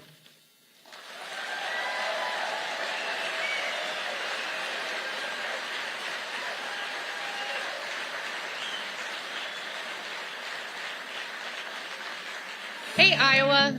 Unfortunately, today, Americans live in uncertain times. Just 3 short years ago, the United States was a safer, more prosperous nation under the leadership of my father-in-law, President Donald J. Trump. But as difficult as life may be in Joe Biden's America, you all possess a unique opportunity to take the first steps towards changing the direction of our country. Home to the first in the nation caucuses, Iowans enjoy a special privilege, but also a responsibility to examine and select the strongest candidate to defeat Joe Biden next November. It's clear that President Trump is, of course, that candidate, which is why it's critical that every America First patriot participate in the Iowa caucus on Monday, January 15th at 7 p.m. and cast their vote for who else? Donald J. Trump. But for those who may never have participated in a caucus, you might wonder what it is and how you can participate in this incredible tradition. In short, the caucus is a meeting of fellow Republicans held in every voting precinct in Iowa. Friends, family, and neighbors gather in a central meeting location, usually a school, church, or community center, to cast their vote for President of the United States and, of course, to discuss the critical issues facing our nation, of which we know there are many. Thank you, Joe Biden. It's important to note that your caucus location may be different from where you previously voted in other elections, so be sure to look up your caucus site by visiting ia.donaldjtrump.com. On the evening of Monday, January 15th, President Trump's supporters should arrive at their caucus location early at around 6 p.m. When you arrive, don't panic. There may be long lines to register, but those lines are going to move quickly, and once you're in line, you cannot be turned away. All Iowans who are 18 years or older by the date of the general election, which is November 5th, 2024, are eligible to participate in the Republican caucus. If you are a registered Republican, your name will already be on the precinct list, and you simply need to show your photo ID to a volunteer. If you are not a registered Republican or are unsure of your registration status, you may register to vote as a Republican at your caucus location. If you choose to register at your caucus location, you must bring a valid photo ID such as a driver's license, military ID, or student ID, and a piece of mail such as a cell phone bill, utility bill, bank statement, or paycheck with your current home address for that voting precinct. After you check in or register to vote at your caucus location, volunteers will direct you to the room or area where your precinct caucus meeting will take place. Additionally, our campaign will have friendly representatives or Trump caucus captains at each location. They are going to be very recognizable because they will have a caucus captain hat and will be on hand to help direct or answer any questions that you may have. Once you gather with others from your precinct, a volunteer will call your caucus meeting to order promptly at 7 p.m. The meeting will begin with the Pledge of Allegiance, and then caucus goers will elect a chairperson to officially run the remainder of the meeting. After a chairperson has been elected, this person will open the meeting to candidate speeches, and each candidate is allowed to be represented by one speaker. Speeches are usually limited to around 3 minutes each. After candidate speeches are finished, volunteers will distribute paper ballots to every voter in that precinct. You will have a moment to complete your ballot and will return it to a volunteer to be counted. What makes the Iowa caucus so special is that the paper ballots are collected and counted in front of all voters in your precinct, ensuring the process is secure and transparent. Not that we think that there was ever a time where voting was not secure and transparent. Wink, wink, nod, nod. After the votes are counted, the results will be announced to all caucus attendees, and that's it. Once caucus goers have cast their vote, they're free to leave. But for those wanting to take the extra step to support President Trump, we urge you to stay and run as delegate to your county Republican convention. We need each and every one of you to take just an hour of your night to support President Trump. Remember to mark your calendars for 7 p.m. on Monday, January 15th, Martin Luther King Jr. Day, because that's the day we're going to start to take America back. The corrupt Washington establishment doesn't want our movement to succeed. President Trump has, of course, a tremendous lead in the polls, but we cannot leave anything to chance. Your participation in the Iowa caucus on January 15th will send a powerful message to the world that the America First movement is stronger and more united than ever. Together, we will win the Iowa caucus, and together, we will make America great again.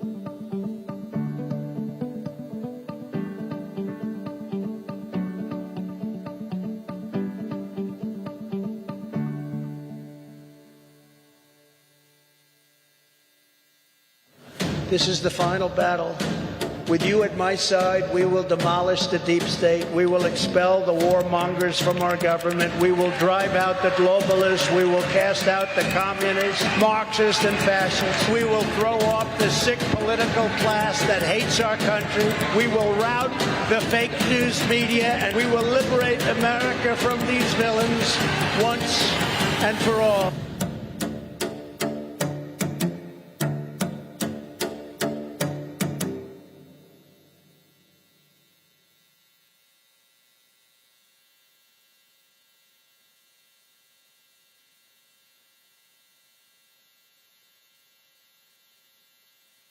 Here in Clinton, Iowa, and seems like the crowd is not going anywhere. We have a slight delay in President Trump getting here. I will say this, the campaign headquarters right now is doing kind of an appreciation party and a greeting with some of the supporters and stuff. So that's going on right now. We've got Matt Whitaker is there, former acting attorney general. So it's great that they are giving back to all the supporters here in Iowa that has stood so strong with President Trump in the ground game here in Iowa, which is great. I want to bring in Mark Cisneros, who just spoke moments ago. Welcome. We are live on the air, and we appreciate you taking a few minutes with us. And you spoke of the urgency to get out on the night of the caucus, despite whatever weather conditions we have. As we know, the forecast for next week is not the warmest, but the importance of us coming together right now and caucusing for President Trump more than ever is so important. I think the Iowans will be perfectly fine no matter what the weather is. I think people are excited enough to get out and get to caucus. I think there's been plenty of training to get people motivated and educated to be there. And I'm sure we're looking for it, at least where I'm at. We're confident we're going to have a good time. Yeah. What has been some of the main concerns for people here in Iowa? Obviously, the economy is what I call the lowest hanging fruit. It's something that affects everybody. But what are you hearing and seeing in Iowa that is most concerning to the people who live here? Well, there's a few things we're dealing with in Iowa as far as concerns. From a Trump supporter perspective, we're talking about the dangers of digital currency. We're talking about environmental extremism showing up in Iowa through the carbon capture pipeline. So those are the two things I know the grassroots are talking about. Private property rights. We don't have a republic without private property. So that's an issue I hope we're going to be able to take up in the legislature this year. And I think that people are motivated for those kinds of things. They're going to show up. I think you brought up the economy. You brought up the corn environment. Let's talk about the ways Trump has benefited farmers here in Iowa over the last couple. He's got them billions. Let's talk about the importance of President Trump in terms of the farming community. Yeah, absolutely. Here in Iowa, that's such an important part of the economy. And to have a president who understands that and is able to act quickly and effectively helps farmers. Especially in the last couple of years that we've had, they're encouraged by that kind of leadership, and that's what we can expect if we can get President Trump back in office. Talking about fuel costs, I know that's the gasoline, the price of oil, energy independence that we were for so long under the Trump administration, and that has now been reversed by Biden policies. How has the price of energy, fuel, affected people here in Iowa? Yeah, absolutely. That's another important point, that people now know that we are capable of energy independence, where for so many years the politicians were just making excuses and leveraging our power and allowing us to be in a bad position around the world. President Trump showed the American people that we can be independent, and that puts us back in a position of strength. The environmental extremist is that other danger that's been there. It's been there forever. Too many Republicans now are using some of the Democrat language, vocabulary to describe energy, and I think that's a terrible way to continue. So we need to stop people from speaking that way, and we believe President Trump will definitely help stop the environmental extremists. Let's talk about the schools, our kids in schools. I often said some of the biggest applause we get at a rally like this is when President Trump talks about protecting our kids, parents' rights, keeping men out of women's sports. Can you touch upon that a little bit? Yeah, we've had to deal with that here in Iowa. Sadly, across the nation, we're indoctrinating children, not educating them. My wife and I, years ago, we made a decision to homeschool our children, and I think that is one of the options that people are going for. But more generally, we need to have options for parents. It can't be just a government school. We're trying to make changes with curriculum, but the leftists in the system are deep in the administration, in the education of teachers, and so parents need to have an option now. It's going to take a while to get the school system back in a healthy place. And of course, parents want safe communities to raise their kids. We've seen historically, a lot of Democrat-run cities have been overtaken by crime of all levels. What can President Trump do here in Iowa to make sure that our cities, the great cities of Iowa, stay safe and secure? Well, that's where I really think the most powerful government is the one closest to you. Yes, there are things that the federal government can do, but I really would like to put that ownership back onto the people in their local governments. A healthy family, the healthy nuclear family, is the most important thing to any community. And politicians can talk about all kinds of other things and throw money around. But if we don't have healthy families, we don't have enough money to fix it. Real quick, let's talk about the border, the open border.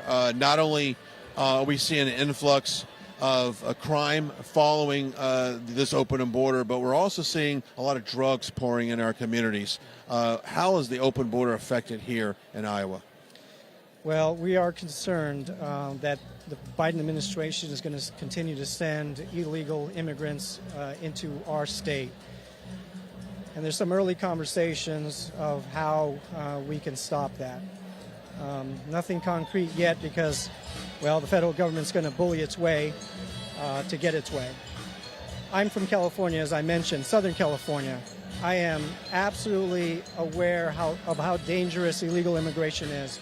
Over the years, I've seen the changes, increase in crime and gangs, the drugs that come with that, the stolen identification of people for the rest of their life. And so I don't want to see that here in Iowa. I've seen it in California. So we need to make sure we don't have another Biden administration. Let's talk about election integrity and securing our elections. Obviously, I've often said if Biden got 81 million votes, then why does he have the lowest presidential approving rating in recent history? What can we do in terms, even though there's a caucus, to make sure when people go out to caucus, their vote is counted accurately and by a paper count? But what can people do in Iowa to secure that the election, we get the outcome that it deserves to receive? Yeah. Well, I don't believe that Biden won the election, the last election. I don't believe that, and many people don't. There is no way somebody who hangs out in the basement is going to get that many votes. That's just one. The other thing about election integrity, that is such a scary thing to not have confidence in this country. We are lost as a republic if we can't have confidence. We need to go back to very simple paper ballots, same-day voting. None of this month out ahead of time. That is absolutely unnecessary. So same-day voting, paper ballots, and educating the voter. Those simple things can bring us back to where we should be in this country. Let's talk for a second about all of the lawsuits and the weaponization of the Department of Justice, the FBI, towards Trump, tying him up in courts, the legal system. If you go down and look at all the dates coming up next year, I think it's an effort to take him off the campaign trail. Give me your thoughts on what they're trying to do with President Trump as far as take him off the ballot, the 14th Amendment. We had 2 states a couple of days ago add to the list. I personally don't think when the Supreme Court meets in early February, they are going to confirm what Colorado won. So I think they're going to basically they're going to throw it out. I think Trump's going to stay on the ballot, obviously. But give me your thoughts on what they're trying to do to take him away from even being an option for the American people. I agree with you. I'm confident the Supreme Court's going to reverse that. What we're watching in slow motion, if people are paying attention, even if they're not political people, what they're watching is the absolute danger to what the Founding Fathers understood as enemies, foreign and domestic. We're seeing the whole weight and power of our government against one man. And if you're paying attention, it's supposed to scare you. If you're not, it's going to surprise you someday when you're the target. We have political prisoners right now with January 6th that shouldn't be there. So I think Trump has allowed the people of Iowa, at the very least, I'm sure around the country, to be more engaged and to have hope that with their participation, we can save this republic. Does this surprise you, the turnout we have here today? I mean, walking in, I did a kind of a time-lapse video, and they were parked across the street. The line went down the sidewalk in front of people's yards. Does this surprise you, the turnout we have on a Saturday afternoon? Not at all. Not at all. I've seen this consistently. I was talking to my fellow legislator. I can't understand how much energy it takes to do this, what he's doing, all these different stops. But that just shows his dedication to the people. So I'm not surprised because the people feed off of his energy. So I'm not surprised at all. How can people follow you on social media and follow all the things you do here in Iowa? What's the best way to do that? Well, I'm on Facebook like most people. I do have a Twitter. Don't really post there too much. But I guess I will as soon. But people in Iowa are welcome to call me anytime. My phone number's public. Let's go over your district real quickly so people that are watching this that may not be engaged a whole lot in politics, name some of the counties or the cities that your district covers. Thankfully, my district is pretty compact. It is Muscatine County is my district, House District 96, and the towns of Muscatine and Wilton are the biggest towns in my district. Mark Cisneros, thank you for joining us here on the pre-show for President Trump. Hopefully he'll make his way in here shortly. Thank you. Thank you very much. As we let me step aside, I would imagine we have a little dance party perhaps behind us. Normally we do when this song comes on and people start to get a little bit loose, and they're definitely fired up for all of that. They've got the signs out. they're having a good time, and so we certainly appreciate everybody. The energy is still remains very high because of they've been here for, I mean, some of these people might have been lined up since 10 o'clock this morning. I would not doubt. When we drove by for our preset at 8:30, there were people here this morning. So these people have been here for a while. Obviously, the energy level is still high, and of course, it's warm outside. In the upper 20s, low 30s outside right now. So they're probably also thankful that they're inside. But we are thankful to be with you. Let's take a look at this video that's playing as we get ready for President Trump here in Clinton, Iowa. Parents who want to take back control of their children's education. Veterans tired of being kicked to the curb. They believe in protecting the sanctity of life, securing our borders, standing for the flag, kneeling for God above, and an honest day's pay for an honest day's work. Hillary made fun of them. You could put half of Trump's supporters into what I call the basket of deplorables. Biden called them a threat. The MAGA Republicans represent an extremism that threatens the very foundations of our republic. And DeSantis degradingly called them listless vessels. No, they aren't, Ron. They're great Americans who know there's one person who will always have their backs. I'm Donald J. Trump, and I approve this message.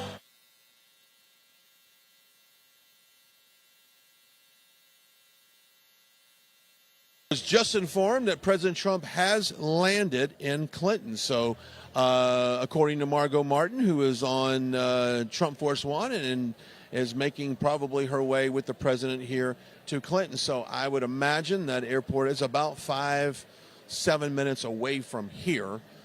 So we'll see how long it takes for him to get here. But we're glad you're joining us on this doubleheader today on this Saturday as we wrap up our coverage for this 2-day run. Now, we are coming back next week to cover a couple events on a Friday, Saturday, and Sunday, I believe. And, of course, Monday is Caucus night, 7 p.m., and we'll have team coverage there. Christina Bobb will join me, Vanessa Broussard, as well as we cover the Iowa caucus. And, of course, we had earlier, Stacy gave us a kind of a great breakdown of how that works. And, of course, you got to be there in place promptly at 7 p.m.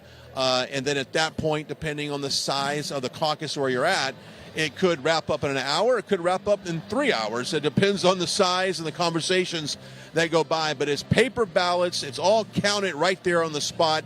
That total is then related to another location. They come up with the sum, and then hopefully later, well, you will later that night, find out exactly who won the caucus. Now, the margin of victory right now is at 12. That is a record number of points that someone has won the caucus. I really feel like, assuming looking at the crowds that we've had over the last 17 times that we've been with President Trump here recently, I predict a larger margin of victory than 12. I really do. And I think that we're going to have that team coverage for you on Monday. So we're glad you're joining us. And, of course, if you want to participate in the chat, you can always go drop a comment on our Rumble channel. We'd love to have you there. Drop a comment about our broadcast. You can also send us a direct message on social media at RSBN on Twitter. You can follow me at Brian Glenn on X and Brian Glenn on Instagram and Facebook. Don't forget to go to our website. That is one of the best resources to sign up for our newsletter. It's simple. It's easy. It takes 5 minutes. It's no charge. And guess what, folks? We're not going to sell your information to China, but we are going to deliver one of the most comprehensive newsletters that you can get in the industry. Our editor-in-chief, Grace Saldana, Summer Lane, Alex Caldwell, often are retruthed by the president, and he's even left him some personalized notes on some of the content they've written about. So go download our app, sign up for our newsletter, and stay informed, as it's going to be a very busy year in terms of election. Now, after this, after the 15th, we're going to shift our attention over to New Hampshire. Well, their primary is set for January 23rd. We've got a couple events building up to the 23rd, and then we shift our attention early February to Nevada. We're going to go out there and handle that primary, and then we shift our attention over to South Carolina. And at that point, you have 4 states in which I anticipate President Trump sweeping all 4 of those states. And then you're going to see, I think, a shift towards really the main election and defeating Joe Biden, if he is the presumptive nominee for the Democratic Party. That's still up for debate for November. So lots is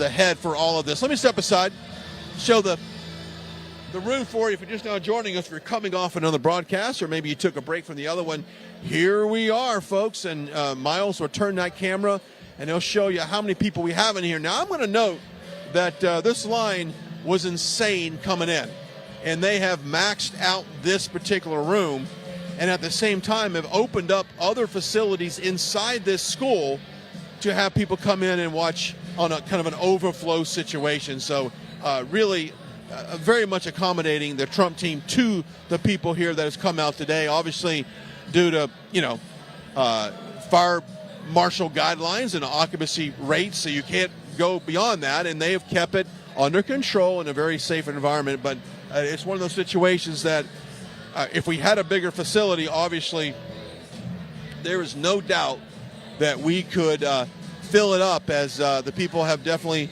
turned out today. Now, if you want to go over some of the stats of Iowa, and of course, it's been a long tradition that Iowa has been the first in the nation. It dates back to about 1972, making Iowa the first state in the nation to kind of come up with their caucus. Now, caucus is very different than an open primary. It very much it's a smaller, it's more of a collective. I would say it's even more of a community type vote where people come together and they definitely play a part in coming up with their nominee. But if we want to take a look at some of the things that President Trump has done in Iowa, unlike Joe Biden, President Trump protected Iowa's first in the nation caucus. President Trump also made E15 ethanol available year-round, boosting the economy here in Iowa and advancing American energy independence. Now, President Trump has also drastically increased the number of fueling pumps where E15 can be sold across the country. And that, of course, is good for farmers here. So he's not only helped farmers out through aid that they got for them, but also has made it more available across Iowa. Now, also, Iowa added 22,000 jobs in the first 3 years under the Trump administration, including 10,100 new manufacturing jobs. And when Joe Biden was vice president, Iowa actually lost 22 manufacturing jobs. And if you look exactly what Joe Biden has done to manufacturing in this country, he has pushed it, he has de-incentivized it to go overseas and move away. So it is no surprise that under Joe Biden as vice president, under Obama administration, that they have lost 2,200 manufacturing jobs. Now, President Trump stood up to China like no one's ever done before, rebalancing our trade relationship and bringing hundreds of billions of dollars in from China. When China targeted Americans' farmers, guess what? President Trump provided $28 billion in relief aid. He will often talk about that, and he will probably remind the audience here tonight of that. President Trump also replaced the job-killing NAFTA deal with an historic USMCA trade agreement that contributed to economic boom in Iowa. Often talks about that. So, when you talk about what is important to the voters, I would say it is all about the economy, stupid. And, of course, that's in the infamous words of Bill Clinton. But isn't it about the economy? Because people want to feel like their job is protected, their dollar goes a long way, their cost of living is reasonable, the inflationary rate is reasonable, and then they can actually achieve and try to obtain the American dream. And that is something that President Trump talks about often in his rallies, is that the American dream is dead. You don't necessarily see optimism from young people coming out of college, getting married, buying the first house, and landing that job that would secure them some financial freedom. And you see such now a kind of a dismal outlook on achieving the American dream, that people are very pessimistic about being able to do that. And President Trump last year released a plan to not only expand the American dream, but make it a reality and something that's very obtainable, starting with communities and custom-made communities around this country. Affordable housing is a big deal. So the economy is, I've always said, is the lowest hanging fruit in any election. No matter what your political position is, it's all about the economy. So I'll step aside a little bit more so you guys can see the crowd.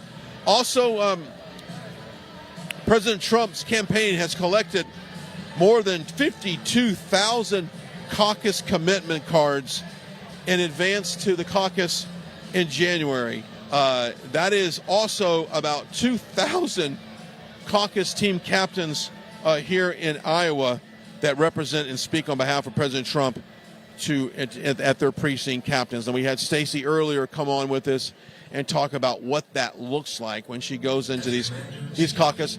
Let's go our attention to the board as we have another video message. Was always there to support them and their families. He kept his promise to keep them out of endless wars and to never forget about them after they served. America learned having a weak leader can tragically lead to American deaths, which is why America needs strength now more than ever.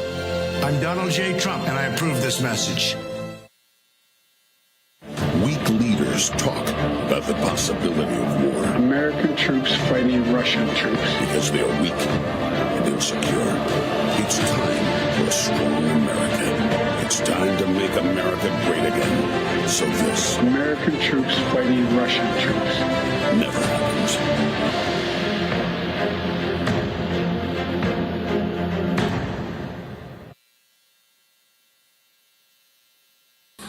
There you go. We're about 8 minutes from the top of the hour, 6:52 here in Iowa now. I was, like I said earlier, I know that he was landed in Clinton, and it's only a short drive from the regional airport to come here. So I anticipate him coming in really shortly, probably looking at about a little after the top of the hour, which is great. But we're glad you're joining us. And, you know, once again, we can't kind of emphasize all of the accomplishments of the Trump administration. And we often hear him talk about the border and safety and secure, and that there was no foreign wars during his administration. And really, we saw the pathetic withdrawal of troops in Afghanistan by President Biden, and it's one of the biggest failures in American history, one of the most biggest embarrassments in American history, and that President Trump, you know, has always said that would have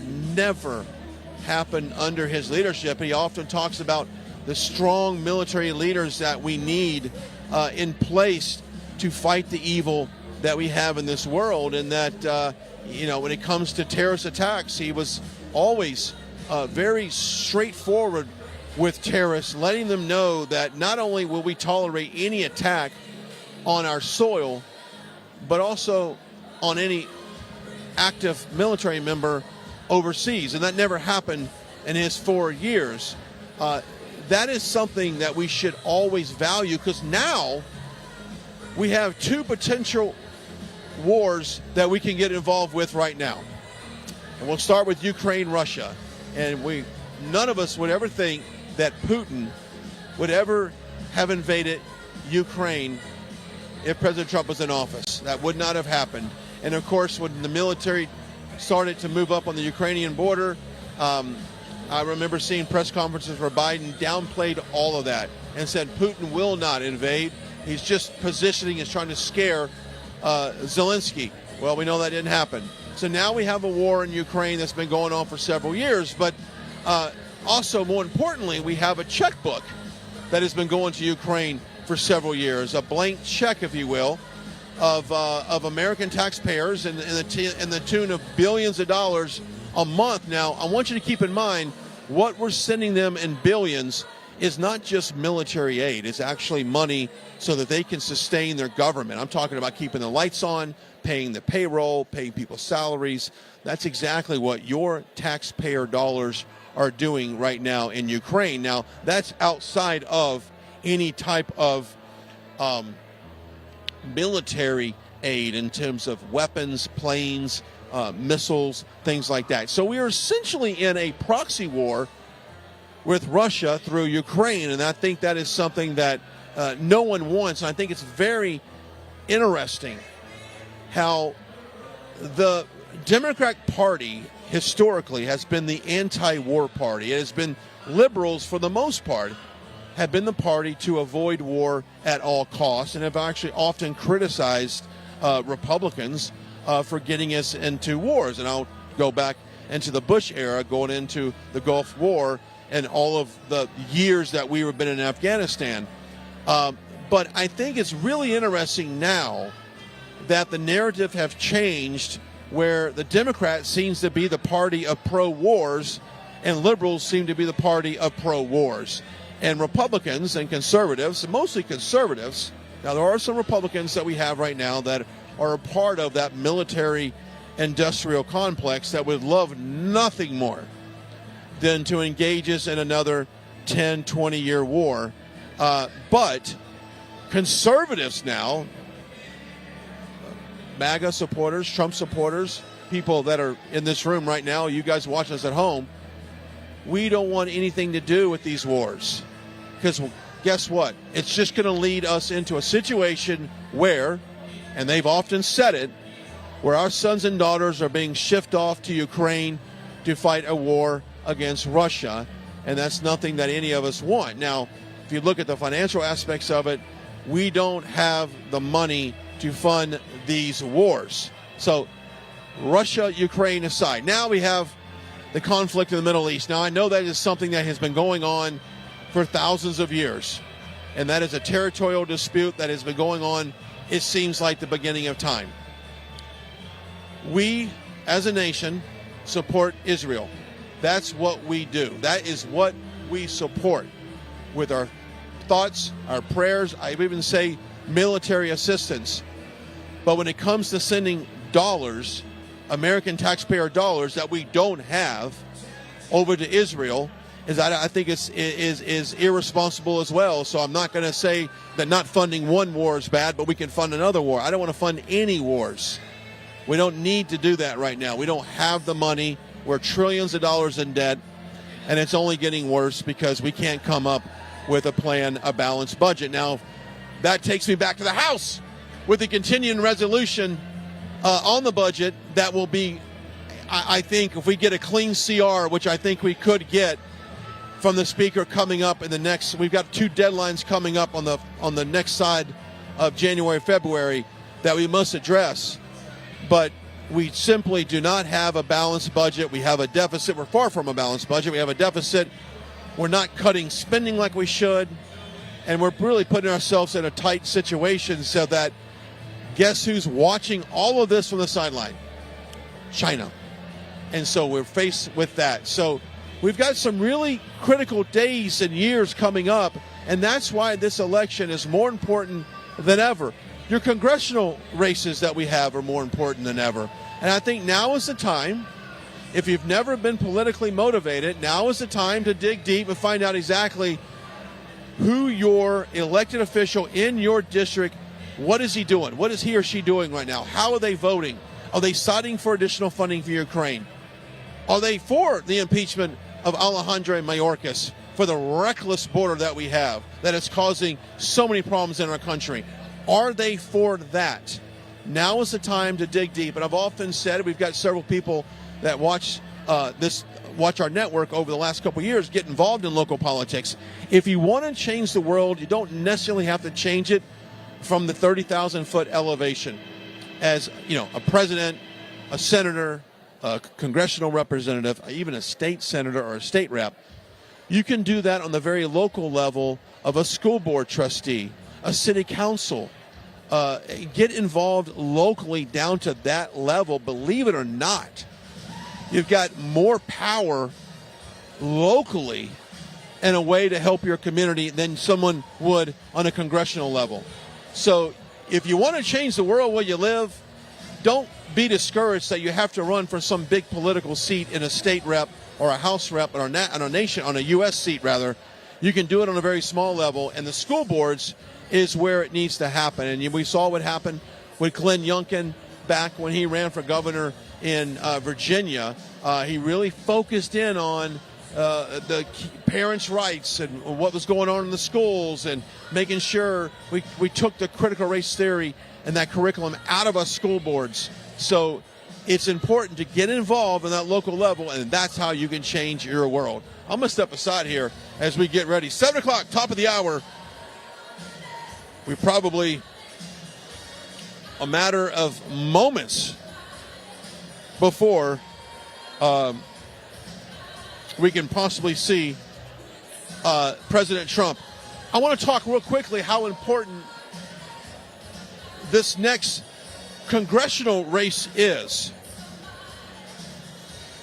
In 2025, in January of 2025, the Trump tax codes are set to sunset there. So they will go out of activity. So whoever controls Congress, January of 2025, will write the tax codes. And what right now, the death tax and the Trump tax codes have been very advantageous to really the average American as far as how much tax he pays on not only the income but on the death tax. If that was the sunset, it could be devastating. The generational wealth that could be wiped away from this is almost irreversible. So I ask you, that's why it's so important that we get involved on the congressional side, because we got to keep the majority in the House. We have to make sure that we can maintain the majority, because guess what? The majority of whoever's in Congress writes the tax codes. And we can enforce, we can propose tax codes for President Trump, and of course he can sign them in to law. So it's very important. So take a look at these districts.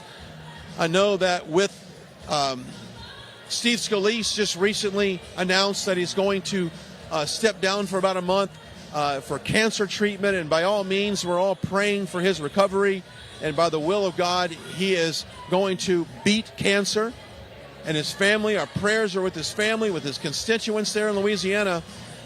But what happens with that now is he's going to take a month off. We're already down by a couple seats because of, well, we've got people retiring, we've got people no longer running for office. We've got Republicans that we, with Democrats, helped kick out of Congress, Santos being a great example in New York. So our majority is so slim that it's going to take 100% participation from House, from the conference, from the Republican conference to get anything done in the House, to get anything passed. And God forbid, if we lose any more Republicans of anything, let's just say someone gets sick, someone has a death in the family, they have to miss a couple of days, they have to miss a week, they have to miss a month. It's life. Things happen.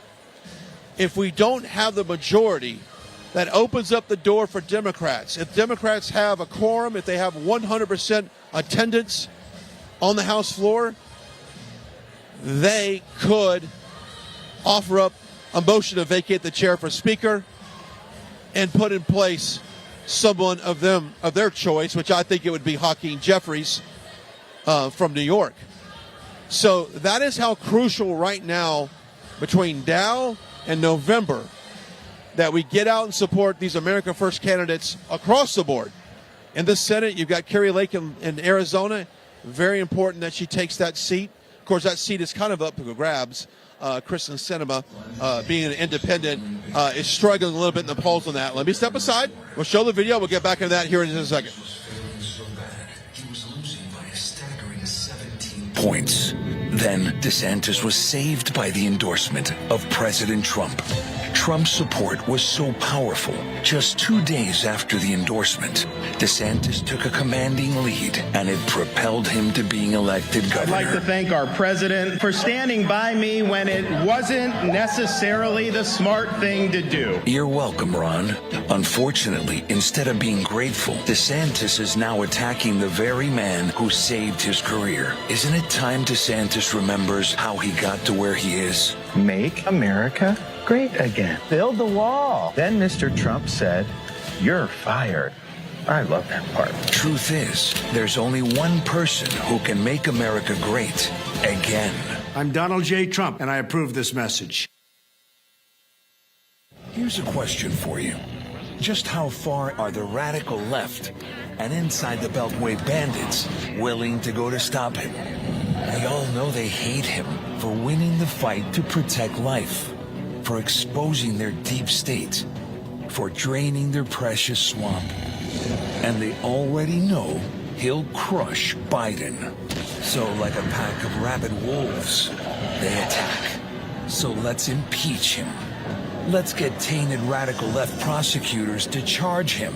Let's conspire with Hillary and the FBI with fake stories about him. All to distract from Biden's incompetence, weakness, and money-grabbing corruption. But here's the thing. He'll never blink. That's called having the courage of your convictions. And it's why he's our president. I'm Donald J. Trump, and I approve this message.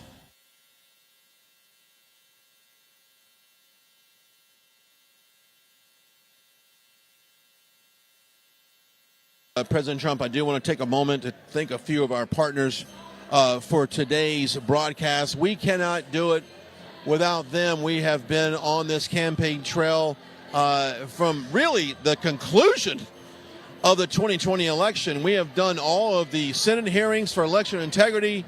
We have done all of the swing states and all the contested electors and all of the public hearings that they were held by election officials. We've been there for all of them. And we have not missed a single, not one Trump rally since the beginning. And we will remain committed to staying with it and being there when you need it and being the number one resource for Trump rallies. But we can't do it without our partners in all of this. And right now, we want to talk about our friends at the Birch Gold Group. And they have been instrumental in helping people secure their financial investments. And we can talk about the market. We can talk about a potential crash and how I project a major pullback in the market. I don't think the fundamentals are there to see the peaks that we're seeing right now. But now is the time to invest in gold, silver, and precious metals. At least get the information to make that decision. And our friends at the Birch Gold Group want to help you do that. Simply text the words Trump to 989898. That's Trump to 989898 and get your free information gold kit. They'll even tell you how to convert a traditional IRA into a gold-backed IRA. It's easy. It's simple. There's no obligations. Simply text the words Trump to 989898. Also, our friends over at freetrumpbook.com. This is one of my favorite publications that really spells out the accomplishments of President Trump in a way that people can understand. Now, your kids aren't going to hear about his accomplishments in school, and they're certainly not going to learn about it on the University of TikTok. They're not talking about the accomplishments of President Trump, but this book is. Former governor of Arkansas, Mike Huckabee, has really laid out a great book. The information for that is on your screen. Take advantage of it. freetrumpbook.com, freetrumpbook.com. Also, lastly, Dr. Peter McAuliffe has a great medical emergency kit. Now, we can talk about pandemics. We can talk about viruses all day long. We don't know what is coming in this next year. And you might be supplying food, water for your family, which is smart. But you can also make sure that you're medically safe. We've got this emergency medical kit developed by Dr. Peter McAuliffe and other fine world-renowned doctors. Can fight everything from like COVID-19, a virus with ivermectin, to a bug bite. It's all in there. It's all comprehensive. MakeCareGreatAgain.com is the website. Don't forget to put that promo code RSPN to receive a discount. Be prepared, be safe. Put one at your home, put one at your office, keep one in your car.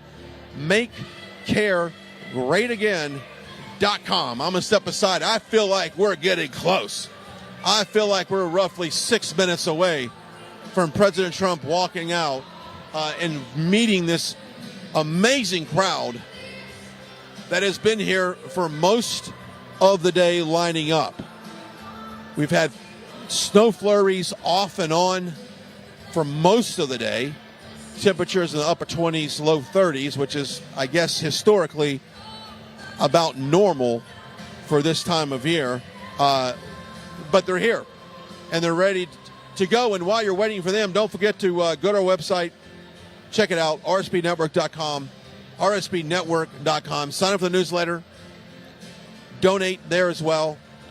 Download our app. You can simply do that. Go to any Apple, Android store. It's absolutely free. You can do that. Download our app. Stay informed. Stream us. I've got several people that sit here in the crowd, and they'll be staring at their phone. They'll hold them up to show us. Matter of fact, that guy right there, he's got the sign. He's probably watching us on the app. He's got the app going. He watches this. I see him. But it's a great way to stay informed on every time. Don't forget to follow us on social media. The crowd is starting to chant Trump, Trump, Trump, getting kind of restless in here in a positive way. All excited and fired up for 710 here local. Also, don't forget to follow me on social media as well. And we have a great locals. I'm going to jump in here for a second and talk about this. Yesterday, I told many of you to follow us on locals. I was going to kind of do a behind-the-scenes journey of our drive from from last night to Clinton. We were in Mason City. I even forgot where we were last night. We traveled so much. Mason City to Clinton. We did a little bit of that documentary on locals. So go sign up for locals. You'll get some behind-the-scenes stuff. I'm going to do some more in here. As soon as Trump comes on, all my content will be seen on locals. So I encourage you to do that and get engaged on that. And then next week, when I'm in D.C., I'm going to jump on locals quite a bit because President Trump is scheduled to be in D.C. on Tuesday. He's going to sit in court and observe a hearing there, and we'll get more information on that. But I'm going to cover that on the ground there exclusively on locals with some videos and pictures. So you can make sure you sign up right now for that while we're thinking about it, and I'll keep you informed on that. Plus, on Tuesday, we also will start the beginning of the impeachment processes for Mayorkas. Hopefully, we can get a quorum going on the Republican Party. Everyone shows up to work, and we can get a collective vote on that to start that process. So there's a lot going on in D.C. next week. Make sure you stay with us on locals. We appreciate all you new subscribers that just signed up. We see you. We love you. We appreciate you. And we definitely want to deliver some content for you. Also, thanks to everyone watching us on Rumble right now. Rumble's been a fantastic partner throughout all of this, because after the election, we were in a situation where with all the review, we were receiving strikes left and right on another streaming platform. And guess who came to save us for all that? Well, guess what? It was Rumble. So shout out to Chris and Alex and everyone at Rumble. Shout out for everyone right now back at Master Control. Because think about this for a second. I can stand out here for 5-6 hours and run my mouth. But guess what? It takes people behind the camera. Miles is here. We had Joe over in our other location where Vanessa was at. And we got people back in the control room. Thanks to those guys for keeping us on the air. And also thanks to you for watching us today. Thanks to the Trump team for laying out what a beautiful stage we have here tonight. Trump team is one of the best advanced teams of any production that you will find. That's why these events look first class, because they take the time and the effort to make sure that the participant, all these people here, are comfortable and they have a good time. That goes from the lighting, the seating, the accommodations, the restroom, the water, to the music. It's all right there, all in preparation of putting on, I think, one of the greatest shows in business, and that is a Trump rally. I'm going to step aside because we are minutes away, 1 minute away from President Trump taking the stage, and this crowd is getting ready We're glad you're ready. Right now, share this broadcast, comment, send it to a friend, send it as a link in a text message to a friend. That is the best way to share it, to make sure we get maximum exposure on it. We are glad to have you tonight as we are in Iowa getting ready for President Trump.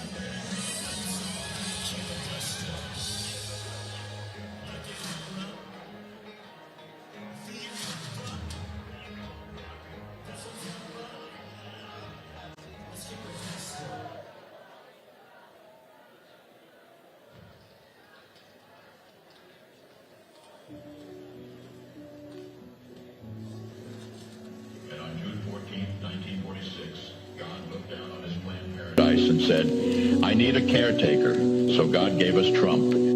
God said, I need somebody willing to get up before dawn, fix this country, work all day, fight the Marxists, eat supper, then go to the Oval Office and stay past midnight at a meeting of the heads of state.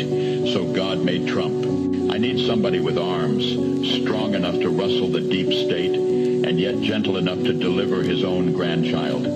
Somebody to ruffle the feathers, tame cantankerous World Economic Forum, come home hungry, have to wait until the First Lady is done with lunch with friends, then tell the ladies to be sure and come back real soon, and mean it. So God gave us Trump. I need somebody who can shape an axe, but wield a sword, who had the courage to step foot in North Korea, who can make money from the tar of the sand, turn liquid to gold, who understands the difference between tariffs and inflation, will finish his 40-hour week by Tuesday noon, but then put in another 72 hours. So God made Trump.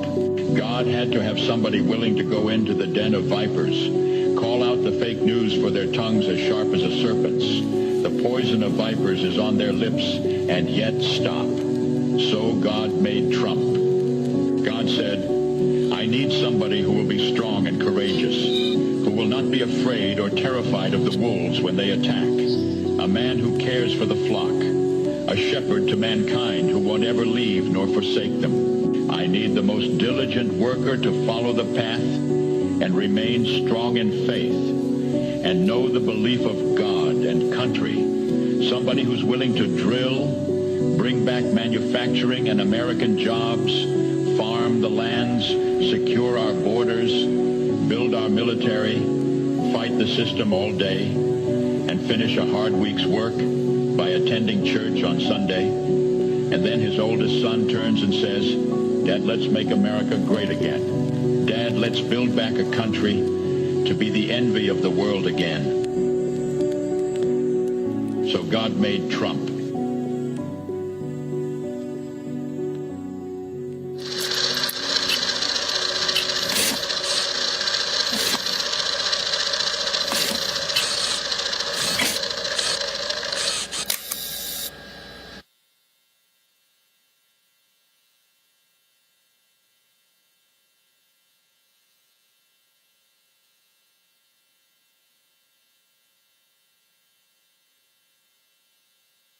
Yes, that he was going to walk out after that video. So I kind of had a false start in the world of NFL sports. A little false start there, but hey, nevertheless, I do think we're getting close because you can see the entrance where he will, the area where he'll make his entrance, and you can see the two American flags are lit up. You can see people, obviously gathered in that area, and that is indicative that they have gotten some type of heads up that that the president is imminent in the building, and so that's usually what you see.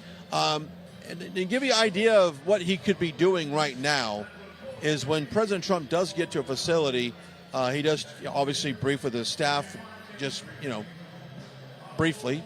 And then he'll take pictures and meet with people in that area. It could be local election officials, elected, state officials,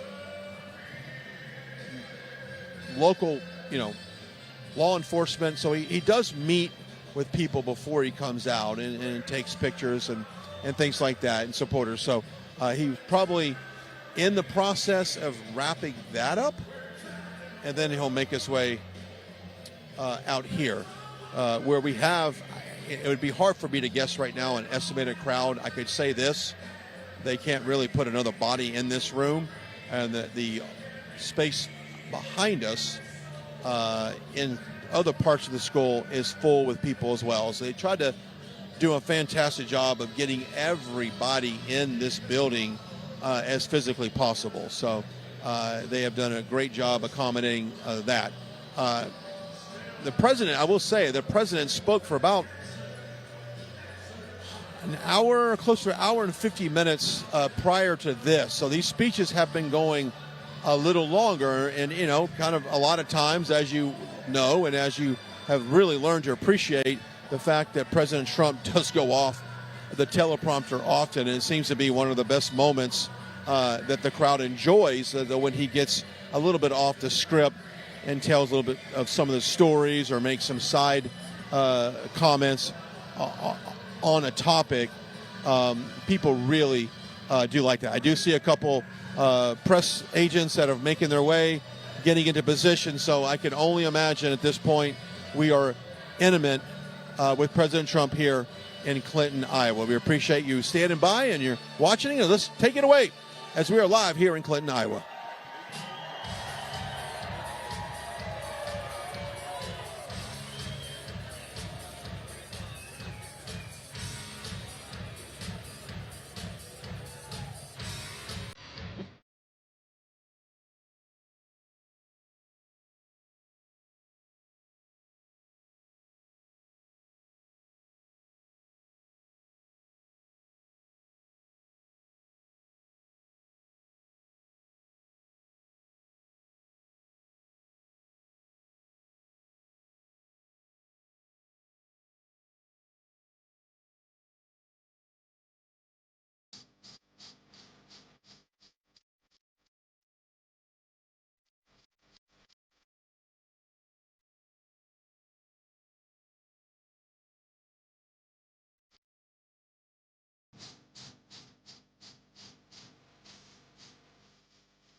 Joining us.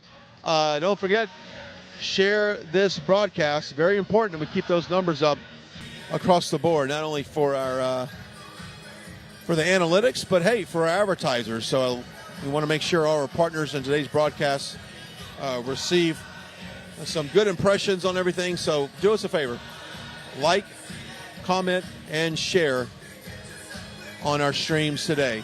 We certainly appreciate it. And programming note, we're back here in Iowa on the 13th and 14th. Both double headers on the 13th and 14th, followed up by the full coverage for Caucus Night. Team coverage, myself, Christina Bob, Vanessa Broussard will bring you all of the action on Monday. And then Matthew Alvarez will shift the attention to New Hampshire on the 16th. So, and then from there, there's a couple days of a break. But then we're going to go literally to the 23rd, like the 18, 19, 20, 21st, 22nd, 23rd. All will be in New Hampshire covering their primary there. So we got a full week, really 2 weeks ahead of nothing but campaign with President Trump on the road. And who knows, even maybe a special engagement with the president at some point during that time. We'll definitely let you know. But we're glad that you're hanging with us out on this Saturday night. I'm going to let the music play out for a few minutes, as I think we're moments away from President Trump.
everybody.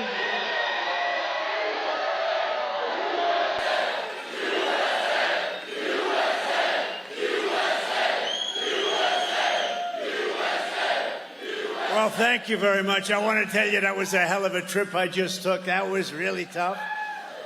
We had a great time in one of your very nice districts. You know where I'm talking about. And I was told between the weather, and we decided brilliantly to rent a small plane because it could save you about 15 minutes if you drove. And we did. We rented a small. We landed with the big one. We got into a small one because the runways were a little small for the other one. And to save 15 minutes, it took us a couple of hours because the small plane didn't work. Somebody in Iowa had a plane that was for rent, and we said, let's take that plane. We'll save a couple of minutes.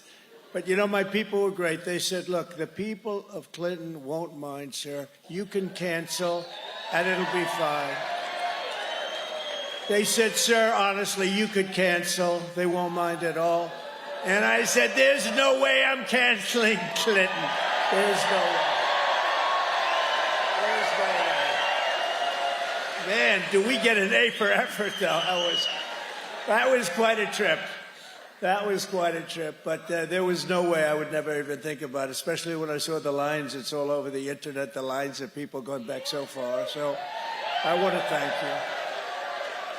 I wouldn't have the courage to do it, if you want to know the truth. We have courage to do a lot of things, but we'll start by just saying, hello, Iowa. You're going to win this election for us so big. Happy New Year. Happy New Year. Because 9 days from now, the people of this state are going to cast the most important vote of your entire lives. And I used to say that, 2016, I'd say that, and I meant it.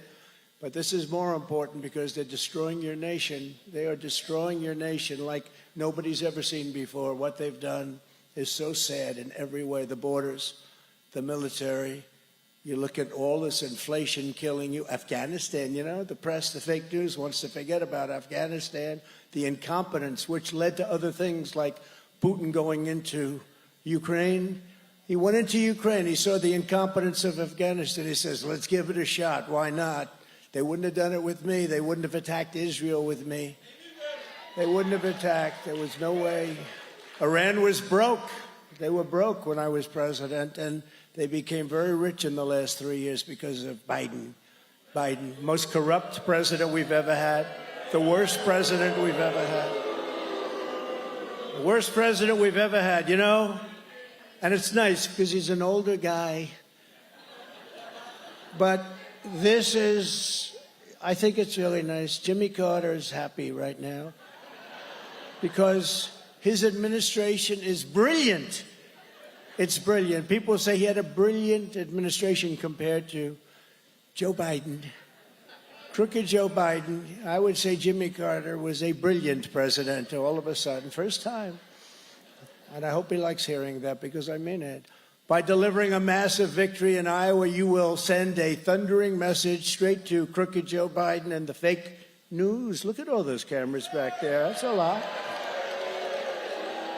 To the fake news media and all of the evil and sinister people trying to destroy this nation. With your vote for our campaign on Monday, January 15th, it's finally here. We're here. We waited and waited. You will declare that we're going to take back our country, we're going to defeat Joe Biden, and we're going to make America great again.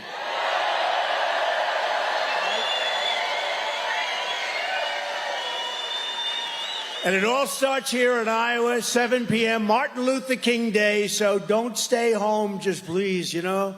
The polls are showing we're going to win by a lot. And worst thing you can do, let's just stay home, Alice. Let's watch it on television. We don't want to do that. You got to get out because the more we win by, we're shooting for November because we got to send a message. We got to send a message. We can't be beaten because if we are beaten, we're not going to have a country left anymore. They're destroying this country. Nobody's ever seen anything like it. Grossly incompetent and also totally corrupt. And what they're doing with elections, with the interference, is incredible. It's warfare, and it really is. They call it lawfare. I call it warfare. I think it really is warfare. If you're a first-time caucus goer, you can learn how to caucus and find your caucus location, which is often different than where you normally vote. It's at ia.donaldjtrump.com, okay? And I'm going to be learning how to caucus too, because I'm going to be up here with you. I'll be here. We're not taking any chances. And they're going to teach me all about caucusing, because I didn't do this one before. And we've had some great thrills here, great victories here. We won 2 elections. Do you know that if you win Florida, Ohio, and Iowa, in history, there's never been a president that lost the election, except for me. You know, it was a rigged election. Now, if you win Florida, think of it, Florida, Ohio, and Iowa, there's never been a president. And we won in a landslide, each one of them. We won you in a landslide. We won them all in a landslide. I could give you about 30 other statistics like that, too. But you know what we're going to do? We're going to win this one, and it's going to be the biggest single political event in the history of our country. That's all. We're going to turn it around, and we're going to turn it around fast. Right? So get out and vote. Don't listen to the polls. In fact, pretend instead of being 40 points up or some crazy number, you know, nationally, we're 66% up. It came out 66%. I don't mean we're at 66. I mean, so you guys are a little far behind for people like got $28 billion for the farmers, you know, because you're only about 40 points up. But don't believe that either. Pretend you're 1 point down. Okay? You're 1 point down. You have to get out and you have to vote, vote, vote. You got to do it by big, big margins. We're thrilled to be joined today by state representatives, fantastic people. Bobby Kaufman, where's Bobby? Bobby, did he do a good job? He was telling you about caucusing. He was telling you about caucusing. Thank you, Bobby. A great guy. Luana Stoltenberg, who's fantastic. Luana, thank you. Great job. Thank you for being here. Great endorsements. We have endorsements for from all these people. And Mark Cisneros, thank you very much. Thank you, Mark. Thank you, Mark. Great. Appreciate it. Tremendous energy, just tremendous people. We have tremendous endorsements in the state. All over the country, they're pouring in. It's amazing how they pour in when you're winning by 50 or 60 points. All of a sudden, sure, I'd like very much to endorse you. I think you're fabulous. It's amazing how that happens, isn't it? The stakes of this election could not be higher. Under crooked Joe Biden, our borders have been erased. They've been told, we don't have borders anymore. It's not even believable, because you can't have a country without borders. Millions of illegal aliens are invading from all over the world. Our middle class is being crushed by Joe Biden's crippling inflation, the worst, maybe the worst we've ever had. They say in 52 years. I guess that's okay, but probably the worst. Violent criminals are running wild in Democrat-run cities, while law enforcement has been weaponized against Christians, conservatives, and people of faith. And, you know, Catholics, I don't know if there are too many Catholics in this room. Are there? You know, they are, I don't know what it is with the Catholics, but they're really going after Catholics. Have you seen that? And I helped the Catholics. I gave them billions of dollars in New York City to help with the schools because they were closing during the China virus period. And they were, people call it COVID. Everyone says, what is COVID? It's a China virus. It came from China. Right? We have war in Europe, war in the Middle East. China is threatening Taiwan. Iran is inches away from a nuclear bomb. You know, they have 37 days there. I just heard now. I say, give me updates on that. 37 days, Iran is going to have a nuclear weapon. If the election weren't rigged, you would have had this thing done within 1 week of the election, and they wouldn't have a nuclear weapon, and they would have been very happy. But they were desperate to make a deal. Now they don't have to make a deal. They're very rich. Biden gave them $250 billion when he took off all the sanctions. That's what they have now. They're now, well, they were broke. And in 3 years, they've made by selling oil to countries that weren't allowed to buy it, because I said to China, if you buy oil, you can't do business in the U.S. They said, like we say, I don't think we're going to buy oil. And I said, we're going to put 100% tariffs on if you do that too. So it's a terrible thing, you know, it's a terrible thing. But what they've done, and in another 30 days, it's going to be a lot tougher to negotiate. I can tell you that. We would have gotten everything. It's going to be a much different deal. And it's just impossible to believe the incompetence of the people that have destroyed our country. But we're going to get it back, and it's going to be bigger and better and stronger than ever before. Remember that. Remember. Right? Our military has gone woke, and we are teetering on the brink of World War III. This is the closest we've ever come to World War III. I don't know if you see what's going on out there. We have a president who's incompetent. He can't put two sentences together. He can't find his way off the stage. He can't find it, never. He's looking around. He's always looking for stairs. Has anyone seen?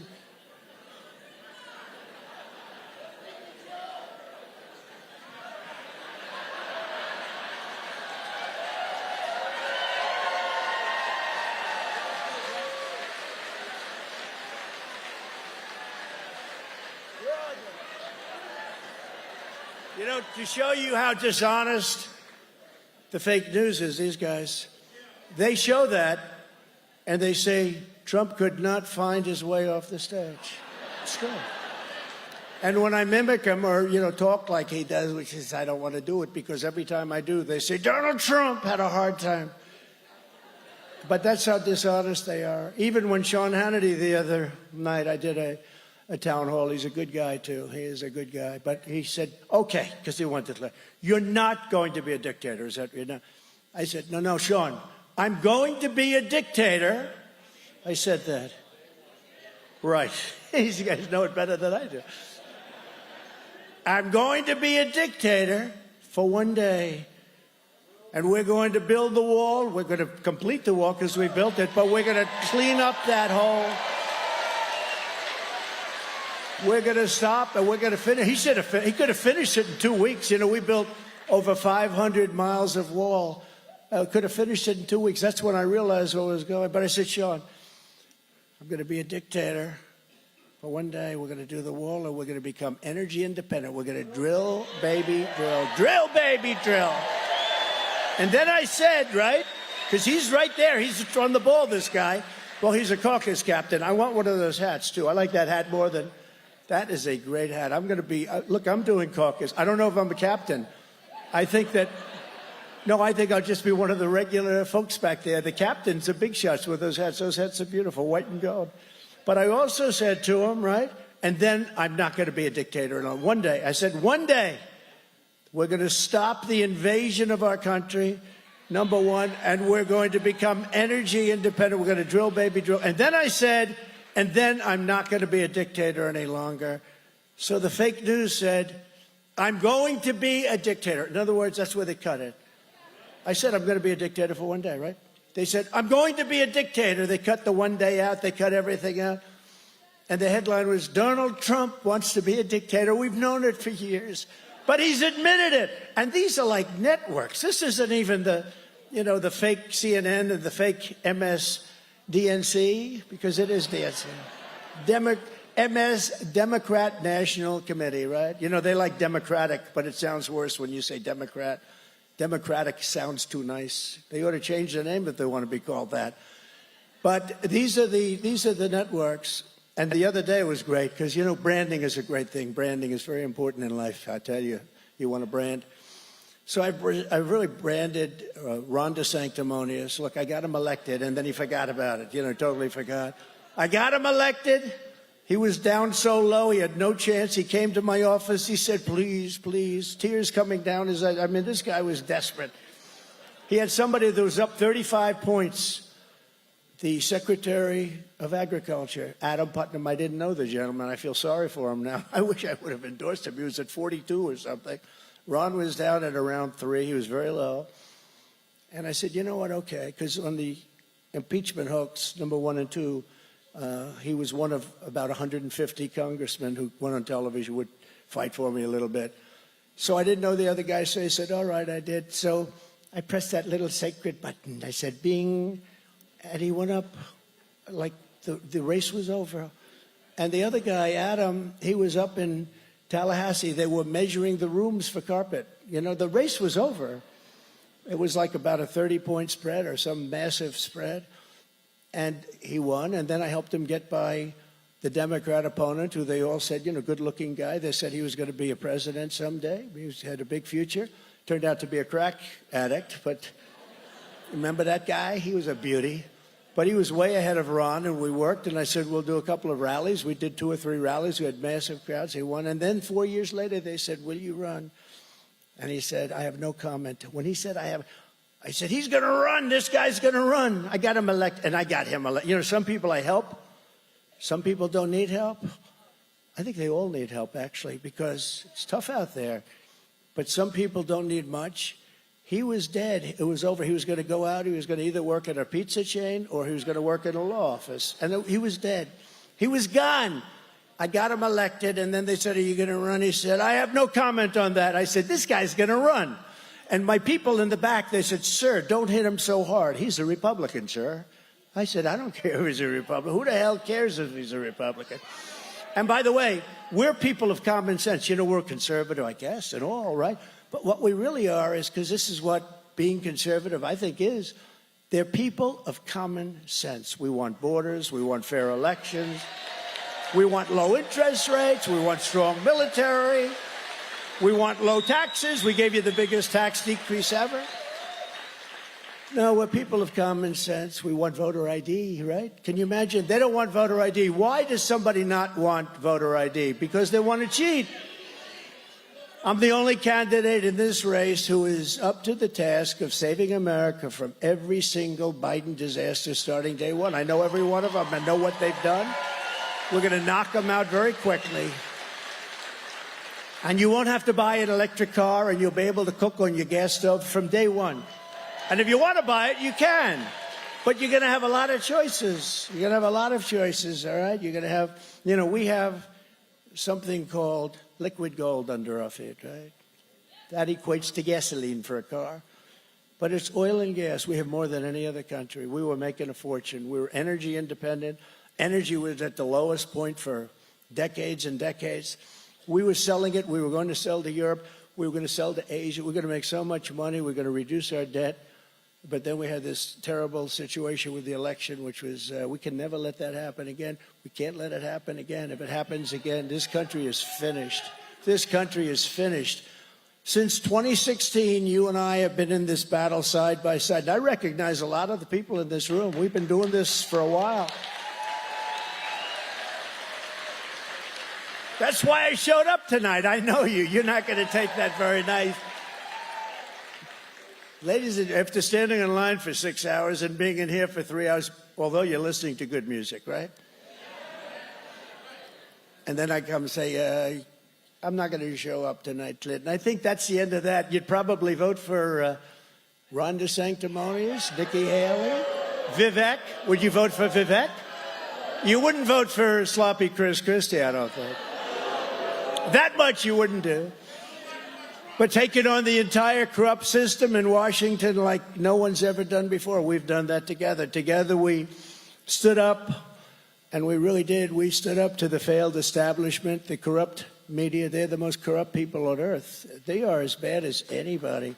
Just like I told you the story, walking into a wall, where they show you walking into a wall. They say Trump just walked in, couldn't find his way off the stage. By the way, you know, these stages, this one only has 2 because you people are cheap, but usually you have, usually you have 3 or 4. Some of them have like 5 stairs. You have so many stairs, it's like impossible not to hit one, and he can never find it. This is not the man we want negotiating nuclear with Russia or China. Do we agree?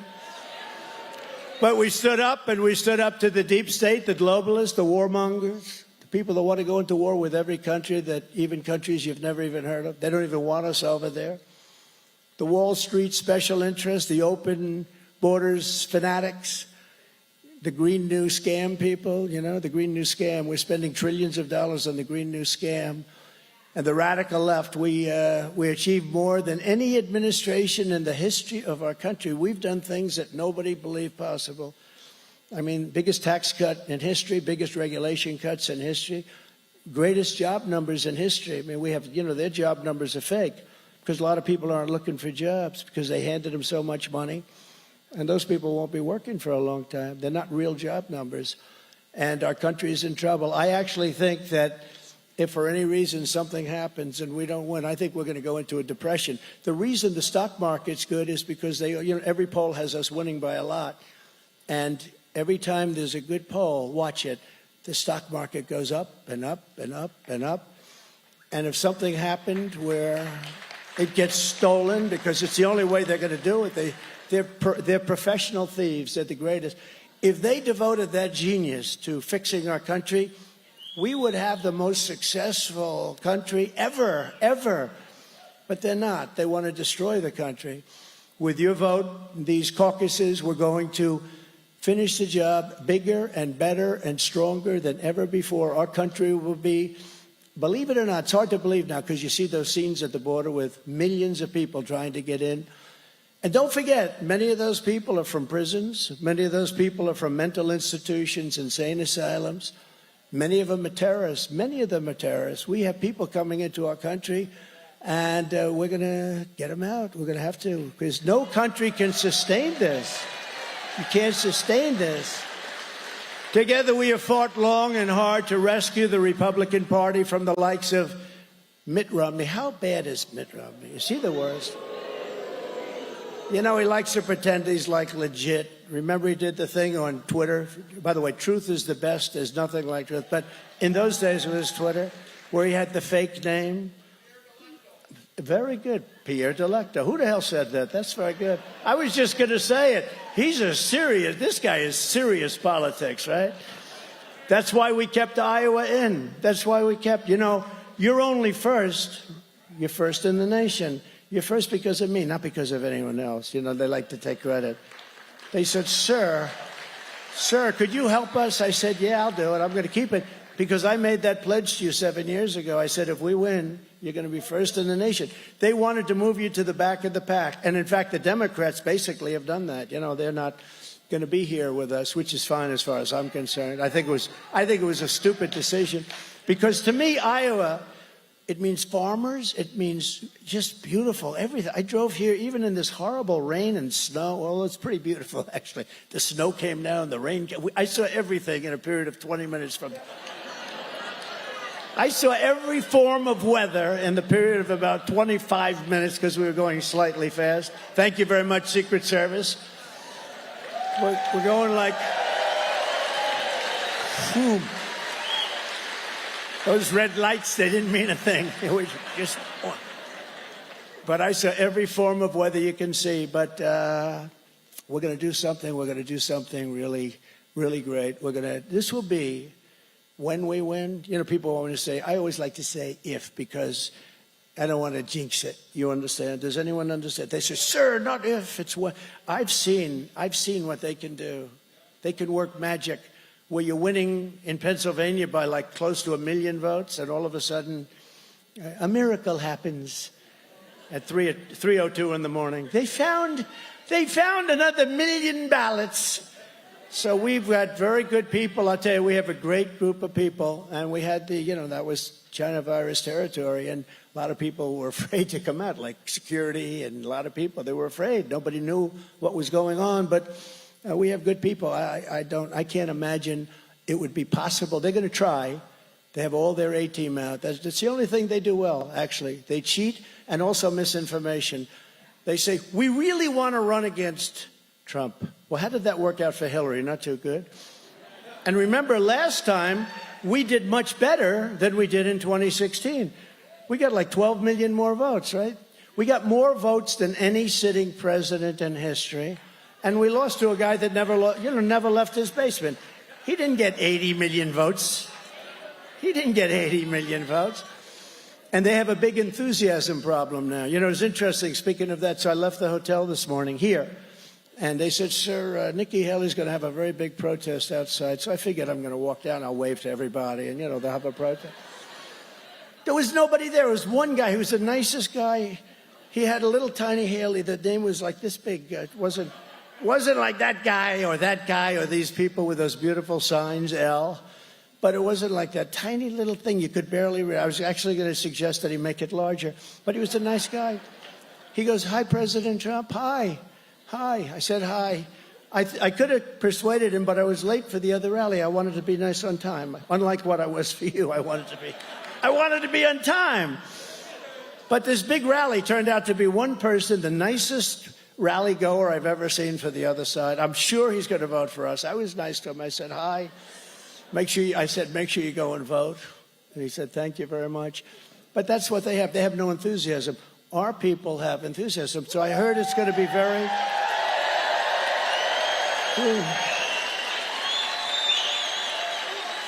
So I saw Bobby Kaufman. I saw the whole group backstage. I said, "Well, I hear the weather's going to be very cold." It's going to be cold. Not going to be rainy. It's going to be cold.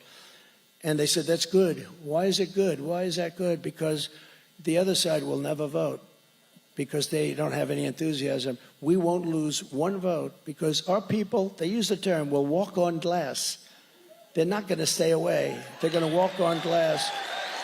So, and I think it's true because we've gone through two unbelievably successful campaigns. And again, the second was much more successful, but bad things happened. But we've gone through two, and the first one was legendary, but this will be more legendary. This will be the biggest thing perhaps ever to happen in politics. And we're fighting against these weaponized criminals, where they weaponize. And, two can play that game. It's a very dangerous game once they start that.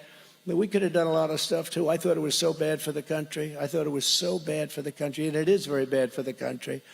But, and they are criminals. You look at the kind of things, the stuff the money he takes from these foreign countries. If that were us, they would have reinstituted the death penalty if that were us. The money that he gets from China, he gets the $3.5 million from Russia. Remember I brought that up on the stage? Chris Wallace said, "You can't talk about that." I said, "Why?" He got $3.5 million from the mayor of Moscow's wife. What did he do for it? Did he work for it? Did he invest? No, I don't think so. He invested in his own pocket. But I said, why is that? The money they've taken, and two can play this game. It's a very dangerous game, and it's very bad for our country. And our country's dying, and there's no time to waste. You vote, you have to get these establishment politicians out of there because they're bad, whether it's Democrat or Republican. Unlike every other candidate in this race with me, in your heart that I will always put America first, which I will. I think I've proven that. I could have had a nice life. Look, I didn't need this. I got indicted more than Alphonse Capone. Did you ever hear of Al Capone? Al Capone. He was the greatest mobster of them all. Scarface. You ever see the movie Scarface? He had a scar from here to there. Scar, and I think he probably liked it. He thought it looked good. But Al Capone, he was indicted less than me. I got indicted because I challenged a crooked election. Now it's turned out, you saw the facts that came out 2 days ago. 100% right. I have no doubt about it. Never did have any doubt about it. But now what they're doing is misinformation. That's right. You're right about that, actually. Well, they do have it. Trump was right about everything. I actually was, including Wuhan. I said Wuhan. That's where it came from. Everyone was saying... They tried to blame Italy. They tried to blame France. They tried to blame us. They tried to blame the American soldiers. The soldiers said, what did we have to do with it? But no, it came out of the lab. I said it came out of the lab from Wuhan. That's what happened. That's a sad thing. And I think it was incompetence. A lot of people think otherwise. I think it was gross incompetence. I think the scientist walked out, had lunch with his girlfriend. She died shortly thereafter, and a lot of people started dying, and that's where it spread. That's how it came, I believe. I've said it from the beginning.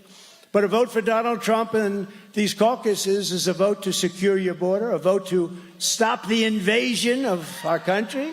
It's like a military invasion.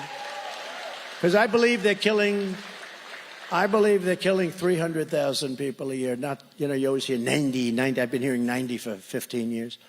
I believe it's 350,000. And we had it down to the lowest number in a long time because we not only stopped, we had the safest border ever recorded, meaning perhaps 200 years ago it was good. I doubt it. But we had the safest border ever recorded. And there's never been anything like that. And now we have the worst. We have the worst immigration situation of any country, anywhere in the world ever. There's never been even a third world country where you have a thing like this. And they would stop it. They'd use sticks and stones if they had to, but they wouldn't let it happen. We let it happen. We encourage it. And these are people that are occupying our hospitals now. They're taking the place of our vets. I mean, our vets are sleeping out on the street, and these people are staying at the Waldorf Astoria Hotel. It's crazy. It's crazy. It's crazy. It's really bad. It's a vote to rescue our economy, and it's a vote to reclaim our democracy, because, you know, that's his new theme. Did you watch him stumble through that speech last night? Donald Trump is a threat to democracy. Now, that's the only thing he can say, because they didn't do anything. In fact, a lot of the people were saying, you know, got a little tired. I think he mentioned my name 29 times. But he said Donald Trump is a threat to democracy. That's going to be their case, because he can't say anything good. The world is blowing up. They asked the great Viktor Orban of Hungary, one of the toughest, smartest leaders in the world, actually, one a very respected, very tough guy. Very tough guy. He doesn't play games. They say, what could we do to make the world safer? He says, make sure Trump becomes president, because when he was president, now he said this, I wouldn't say it. He said, when he was president, China feared him, Russia feared him, every country feared him. I don't want to say, let's say respect, but they feared our country because they knew that there was no games. Russia was never going into Ukraine, and it was the apple of his eye. I talked to him a lot, Putin. You know, they hated when I got along with Putin, but I like getting along with people with 1,600 nuclear weapons. I think getting along with them. I got along with Kim Jong-un. You would have been, if Hillary got in at the time, if Hillary got in, you would have been in a nuclear war with Kim Jong-un. He expected it. I got to know him. He liked me. We got along great. Didn't start that way, Little Rocket Man, all the stuff. It started tough, but we got along, and you had no problem. But now he's getting very anxious again. He's getting very anxious because they're not dealing with him properly. They're not dealing with anybody properly, and that's why you could end up in a third world war. And while we're close to the election, we're not close enough, because 10 months for them, they can destroy our country all the way in 10 months. 10 months, they can destroy our country. And you probably heard me say, if you took the 10 worst presidents, I used to say the 5, and then I realized the 5 don't even come close. If you took the 10 worst presidents in the history of our country, the 10 worst, you added them up, they couldn't have done the damage that this guy has done to our country. And remember, you know, MAGA is the greatest, probably the greatest ever in politics, but I was going to put it CAG. I'm glad I didn't do that, actually, CAG. Keep America Great. But then I realized America's not great. I can't use it. America's not great right now. We're going to make it great. We're going to make it better than ever before. But right now we're a laughingstock all over the world. So this election is our last chance to save America. The battle begins in Iowa. It begins right here. First in the nation. It begins right here in Iowa on January 15th. And Joe Biden's Banana Republic ends on November 5th, 2024. That's what it is. And with your help, we're going to bring back our country. We're going to bring it back from hell, because this country has been in hell. What they've done, and they ought to, you know what they ought to do? They ought to release the J6 hostages. They've suffered enough. They ought to release them. I call them hostages. Some people call them prisoners. I call them hostages. Release the J6 hostages, Joe. Release them, Joe. You can do it real easy, Joe. This guy, what he's done to people. And Antifa knocks the hell out of Portland, takes over parts of Seattle, destroys Minneapolis. If I didn't send in the soldiers, Minneapolis, you wouldn't even have Minneapolis, right? Because the governor wouldn't do anything. I'm not even supposed to do that. I had no choice. 7 days in, I sent them in. The place was burning down. They took over the police station. The police weren't allowed to do their jobs. We've got to allow the police to do their jobs, so we're going to indemnify the police against liability, and you'll stop crime. Remember that CNN guy? He's up. This is really a friendly protest. Remember that? Minneapolis. This is a friendly protest. And right behind him, the whole city was burning to the ground. You remember that? As far as the eye could see, it was all flames. And I mean, all massive. It looked the biggest fire I've ever seen. And he said, oh, this is CNN. That's right, CNN. This has been a friendly protest. Friendly. No, it's one of the greatest scenes in the history of television, as he's calling. And behind it, I don't mean like there's a little smoke. The whole place was in flames. It was crazy. No, they're really bad. But victory cannot come soon enough as we speak. The last remnants of our open and broken borders are crumbling into rubble as millions and millions of people storm into the United States in the largest illegal mass migration in the history of the world. There's never been a migration like this. Millions and millions of people. It'll be 15 or 16 million people by the end of this guy's term. And I'm not even sure he understands. You know, he's not a smart guy. I never used to talk this way about him. I talk very badly about him now because he indicted me 4 times. That means everything's off, right? He has this guy, Jack Smith. He's a deranged human being. He's a nut job. I have him. And he's being investigated on boxes. He did real stuff because he wasn't protected by the Presidential Records Act. But I have Jack Smith, deranged Jack Smith, I call him. And he's all over the place, trying to frighten people, trying to scare people. And he has a very bad record. You know why? Because he always goes too far. He goes so far. And he's got a bad record, lost before the Supreme Court a couple of times. But a record 300,000 illegal aliens were detected crossing the borders in December. Now think of that, 300,000. That's bigger than almost any city you have in your state. Iowa has, I don't know, how many people in Des Moines? How many people does Des Moines have? What is it? 100,000. Got to be bigger than that. He said 200, whatever. 300,000 came in like in the last couple of months. 300,000. We have no idea. I say from parts unknown. It's from parts unknown. Ladies and gentlemen, we have 300,000 people from parts unknown. They have languages that we don't even have people that know what the languages are. So it's rough stuff what they're doing to our country, but we're going to turn it around. Under the Trump administration, we had the most secure border in U.S. history. We built 561 miles of border wall. You know, I tell people, because they like to say we did 50 miles. Okay, 50 miles when? The first week? So if we have a 2x4 laying on the ground, and over there that's 50 years old and rotted, just sort of decayed, and just, you know, maybe it was a little bit of a tiny wall or something, which we throw away and start the new wall. We go down 8 feet, we go up 30 feet and 40 feet.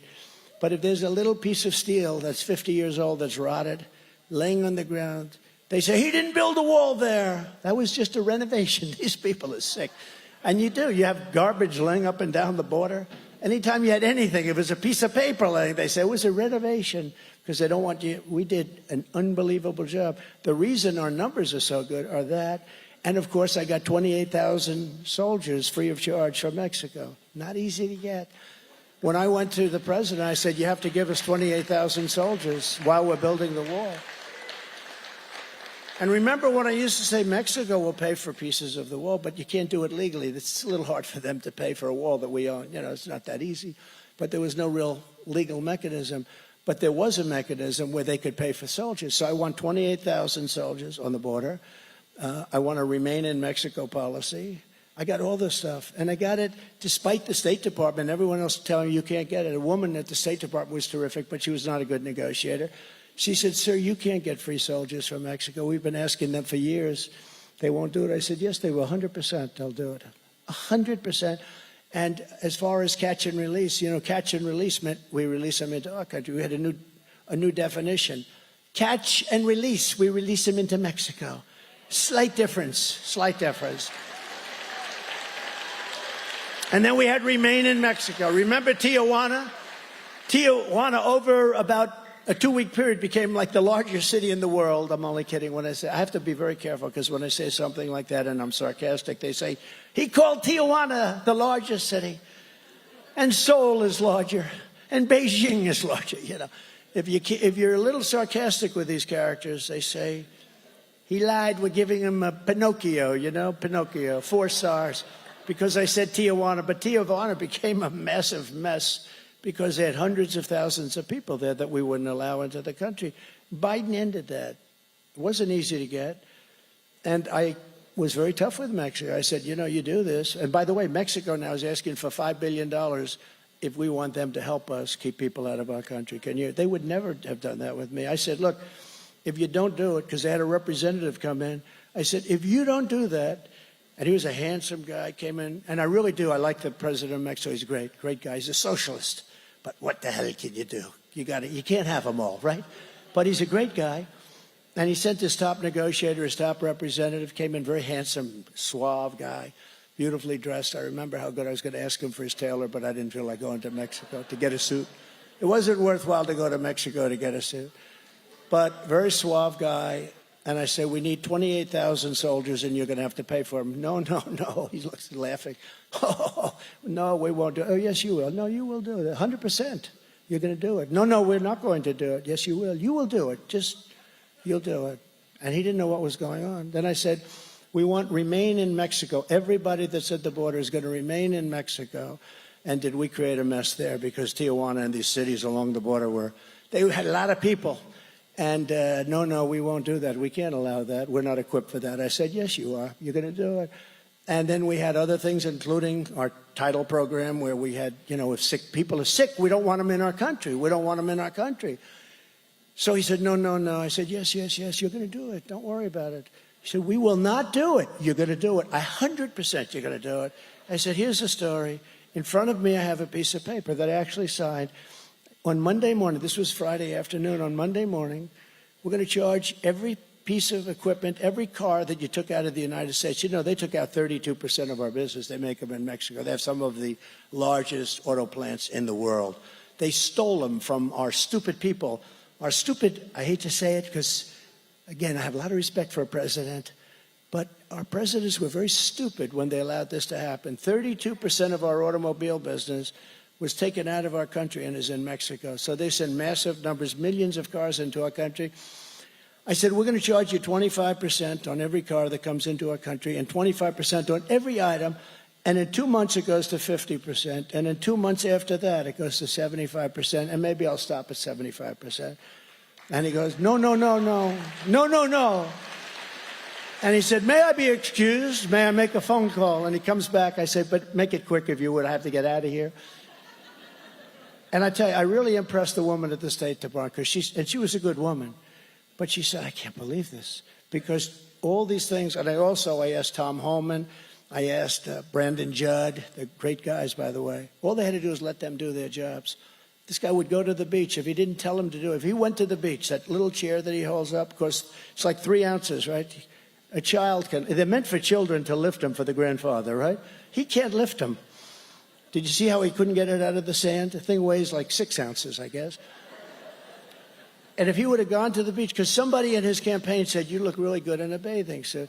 When you're 82, or whatever the hell he is, I know a lot of people, by the way, in their 80s, that the sharpest people. I know a friend of mine became a billionaire he never quite made it.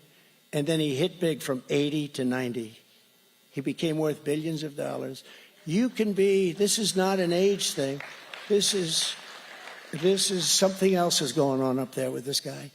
But all he had to do is leave it alone. He could have gone to the beach. If he would have gone to the beach and left everything alone, he would have had the safest border in history. But he decided to end everything that we were doing. He wouldn't even put up the planks, the panels of wall. We had bought them, 200 miles of wall. He sold them, I understand, for 5 cents on the dollar. It's expensive stuff because it's rebar. It's what they wanted. It's rebar, concrete, and steel on the outside. And it's really a sad thing. I will tell you, it's really a sad thing. We had the greatest border. We had the greatest border in history, and now we have the worst border in the history of the world. No place in the world.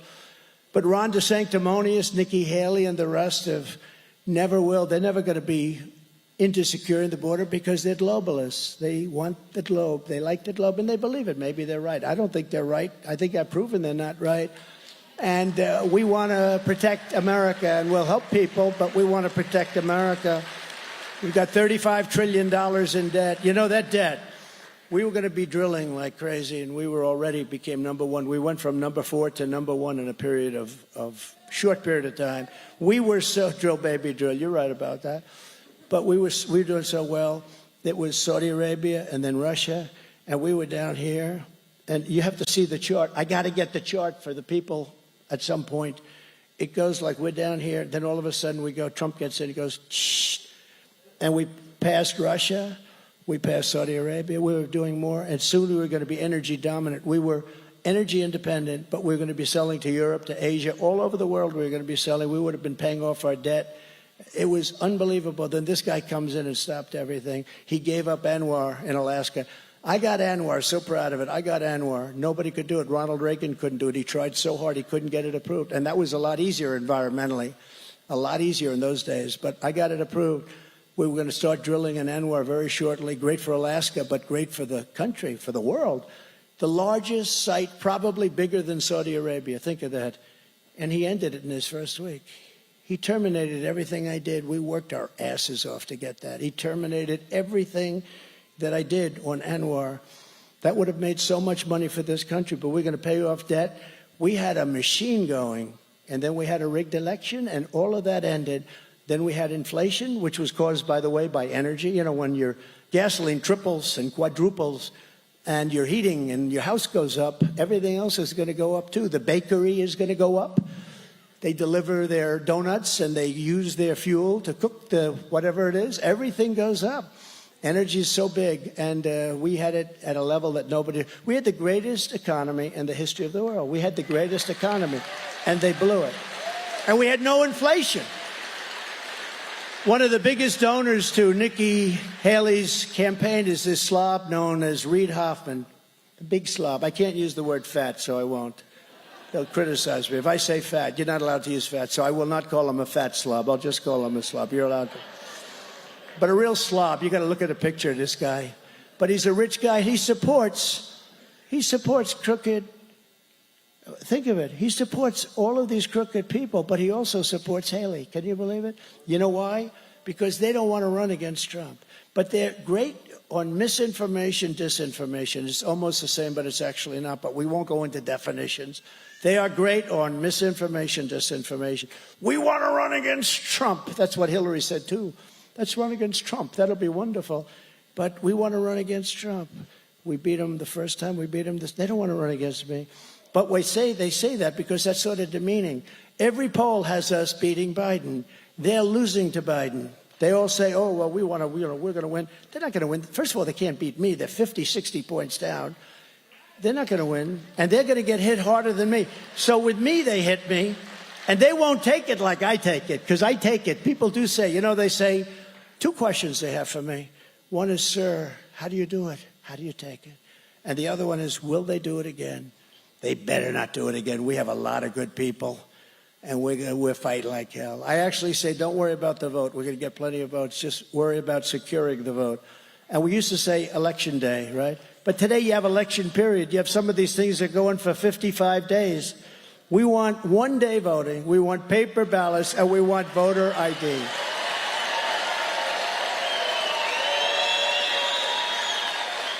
And Republican governors should do it right now. There's no reason for them to wait.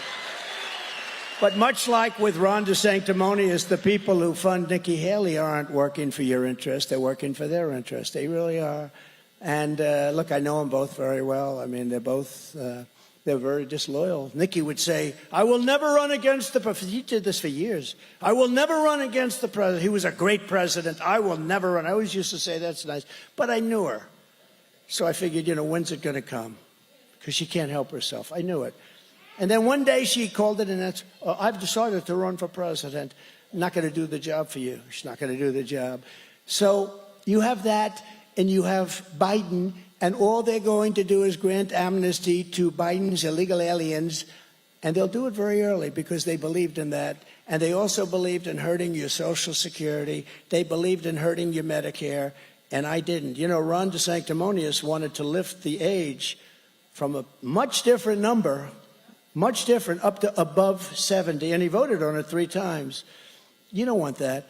We have so much wealth under our feet in the liquid gold. We don't need to hurt people with Social Security, senior citizens, and they'll go back.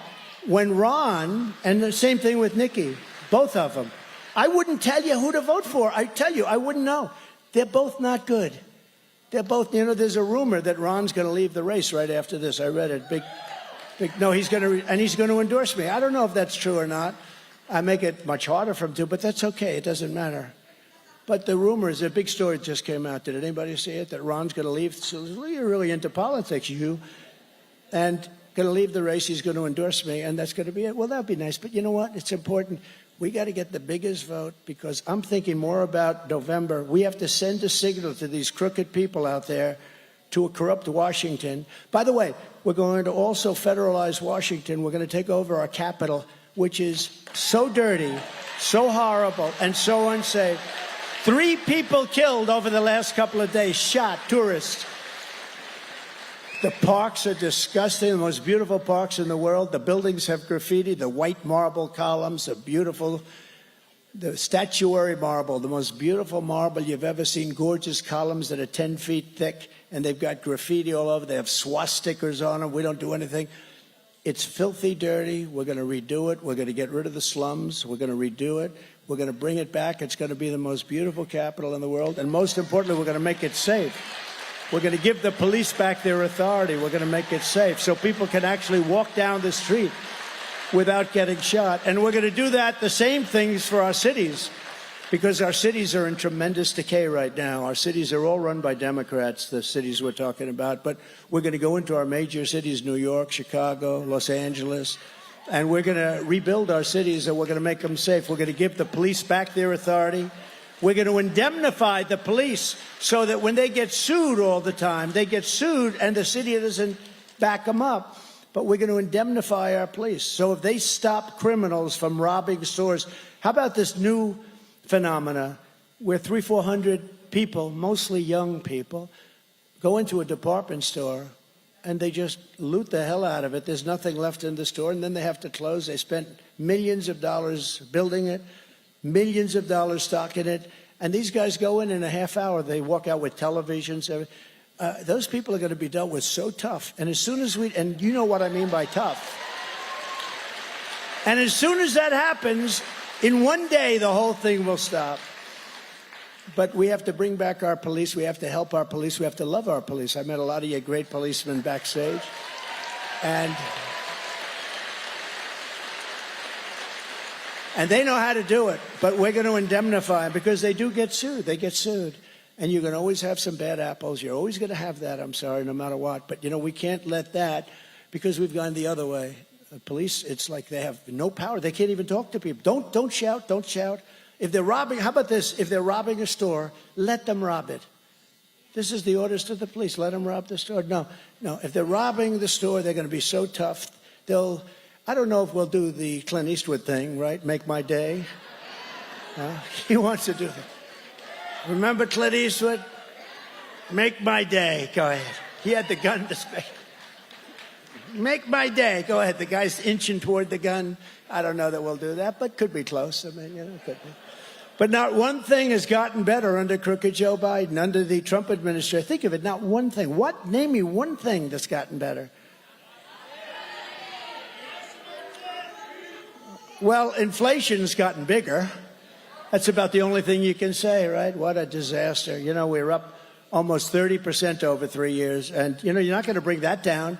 They think it's down because the economy's getting bad. You know, they've made interest rates so high that the economy's getting killed right now. But you're not going to solve the problem where your bacon costs 4 times more than it cost 3 years ago. Numbers that are incredible, 4 or 5 times more for food and for other items. Under the Trump administration, you were better off. Your family was better off. Your neighbors were better off. Your communities were better off. And your country was better off. Other than that, you should be quite unhappy. America was stronger, richer, safer, and more confident than ever. And when I was in the Oval Office behind that beautiful Resolute desk, you ever hear of the Resolute desk? Most beautiful desk. I love that desk. We got to get back to that desk. This country was in great shape. We had the greatest economy. Think of it, greatest economy ever. We had the lowest number of regulations in 55 years. No president cut regulations. That's why we had such great job numbers. We were bringing people back. China was paying us hundreds of billions of dollars.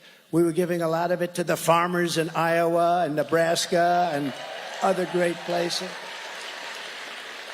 And I joke, but that's why, backstage they say to me sometimes, sir, don't tell them that they're going to vote for you. That sounds so demeaning. I said, I got them $28 billion for their farmers. Of course they're going to vote. We're going to win. Iowa's so big. I got them $28 billion. Of course I'm going to win. Maybe, who knows? But I tell them, you think Joe Biden would get 28? You think he lies awake at night tossing and turning and how are we going to take care of President Xi?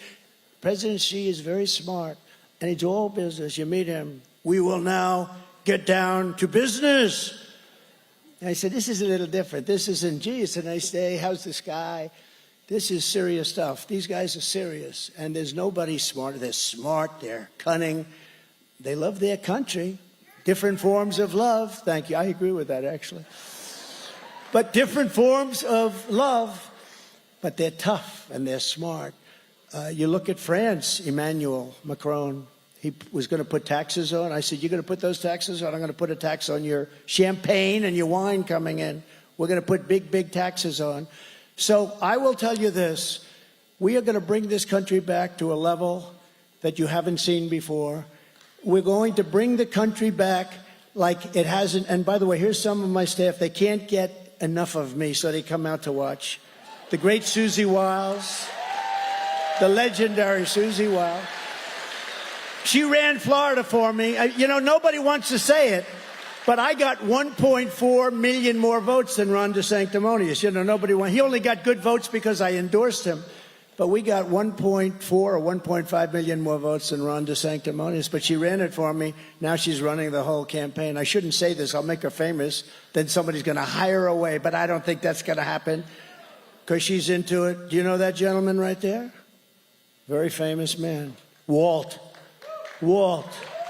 He's in many ways more famous than I am, and he's a good man too. But it's no wonder it's the same corrupt forces that have been fighting us every step of the way. They fight us and fight us and fight us. They don't want us going back because we found out things that are just too bad. So look, we are going to get elected. You're going to get out there and caucus. I'm going to be with you for caucus. I'm coming back in 2 days, 3 days. We're going to make, this was a rather hectic day. We made lots of stops and lots of speeches and big ones. The level, I will tell you this, the level of enthusiasm, I've never seen anything like it. But we're going to come back. And remember, if you want to save America from Crooked Joe, then get every patriot get 10. We say 10 for 10, but get 10. And make sure they're registered Republicans. You have to register as Republicans, get them out to vote. And it's Monday, January 15th, 7 p.m. I'm going to be there. We're all going to be there together. And we're going to be first. You're first in the nation because of me, but we're going to be America first again. It's America first. There's nobody that we put ahead of our country. There's nobody that we're going to put ahead of our country. The whole world is watching, so learn how to caucus. I'm going to learn with you because I have no idea how to caucus. But we're all smart. We're going to learn very quickly. I leave you with this. Look, we have a special thing happening. We have numbers like nobody's ever seen before. Forget that. Get out and vote. We're going to set a tune and we're going to set an authority like nobody's ever seen before. And we love you. I recognize so many of you. We've won twice. We've won twice. And, we've won twice. And you take a look, and from Fort Dodge to Cedar Rapids, from Des Moines to Davenport, from Waterloo to Sioux City to right here in Clinton. Oh, I'm so glad I didn't cancel you out. That would have been the end. That would have been the end. We stand on the shoulders of generations of Iowa patriots who tamed the wilderness, braved the elements, tilled the soil, worked the fields, all true, isn't it? Built the factories and poured out their blood, sweat, and tears to make this country into the greatest nation in the history of the world. But now we are a nation in decline. We are a nation in decline, sad to say. We're a failing nation. We're a nation that has lost its confidence, its willpower, and strength. Think of the words, lost its confidence. We do. We have no confidence as a nation. We're being laughed at all over the world. But we are not going to allow this horror to continue. 3 years ago, we were a great nation, and we will soon be a great nation again. We're going to be a great nation again. And remember that it was hardworking patriots like you who built this country, and it is hardworking patriots like you who are going to save our country. We will fight for America like no one has ever fought before. 2024 is our final battle. It's our final battle. Remember this, we together are going to do something that will be, I believe, the biggest event in the history of our country. That's how important it is. And they're going to put up stop signs all along the way, and many of them are illegal stop signs. They're bad people. They're very bad. They're sick people. With you at my side, we will demolish the deep state. We will expel the warmongers from our government. We will drive out the globalists. We will cast out the communists, Marxists, and fascists.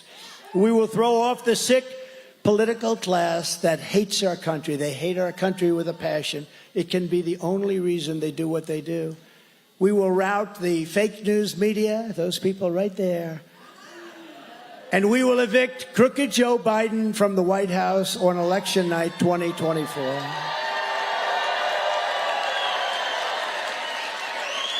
The great silent majority is rising like never before, like never before. The level of spirit and pride and enthusiasm is greater than it was in 16, and it's greater than it was at 20. And I shouldn't say this, but any numbers that they're thinking about, I think we're going to even be bigger than that next week. It's going to be bigger than any numbers, because that's what's there. It's the underbelly. It's bigger than anybody has any idea of what's going on, because it's based on common sense. It's based on safety. It's based on pride. We want to see our country be great again. We want it to be not just great. We want to have the greatest country in the world without question. And we had that. We had something that has never been duplicated, what we did. Never been duplicated. Under our leadership, the forgotten man and woman will be forgotten no longer. You're not going to be forgotten. We didn't forget you for 4 years, but Biden totally forgot you. We will love our country. We will take care of our country. We will pray to God for our strength and for our liberty. We will pray for God, and we will be with God, because we are one movement, one people, one family, and one glorious nation under God. And together, we will make America powerful again. We will make America wealthy again. We will make America strong again. We will make America proud again. We will make it proud. We will make America safe again. It's going to be safe. And we will make America great again. Thank you, Iowa. Thank you. God bless you all. Thank you.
making his way down through the front of the crowd, taking pictures.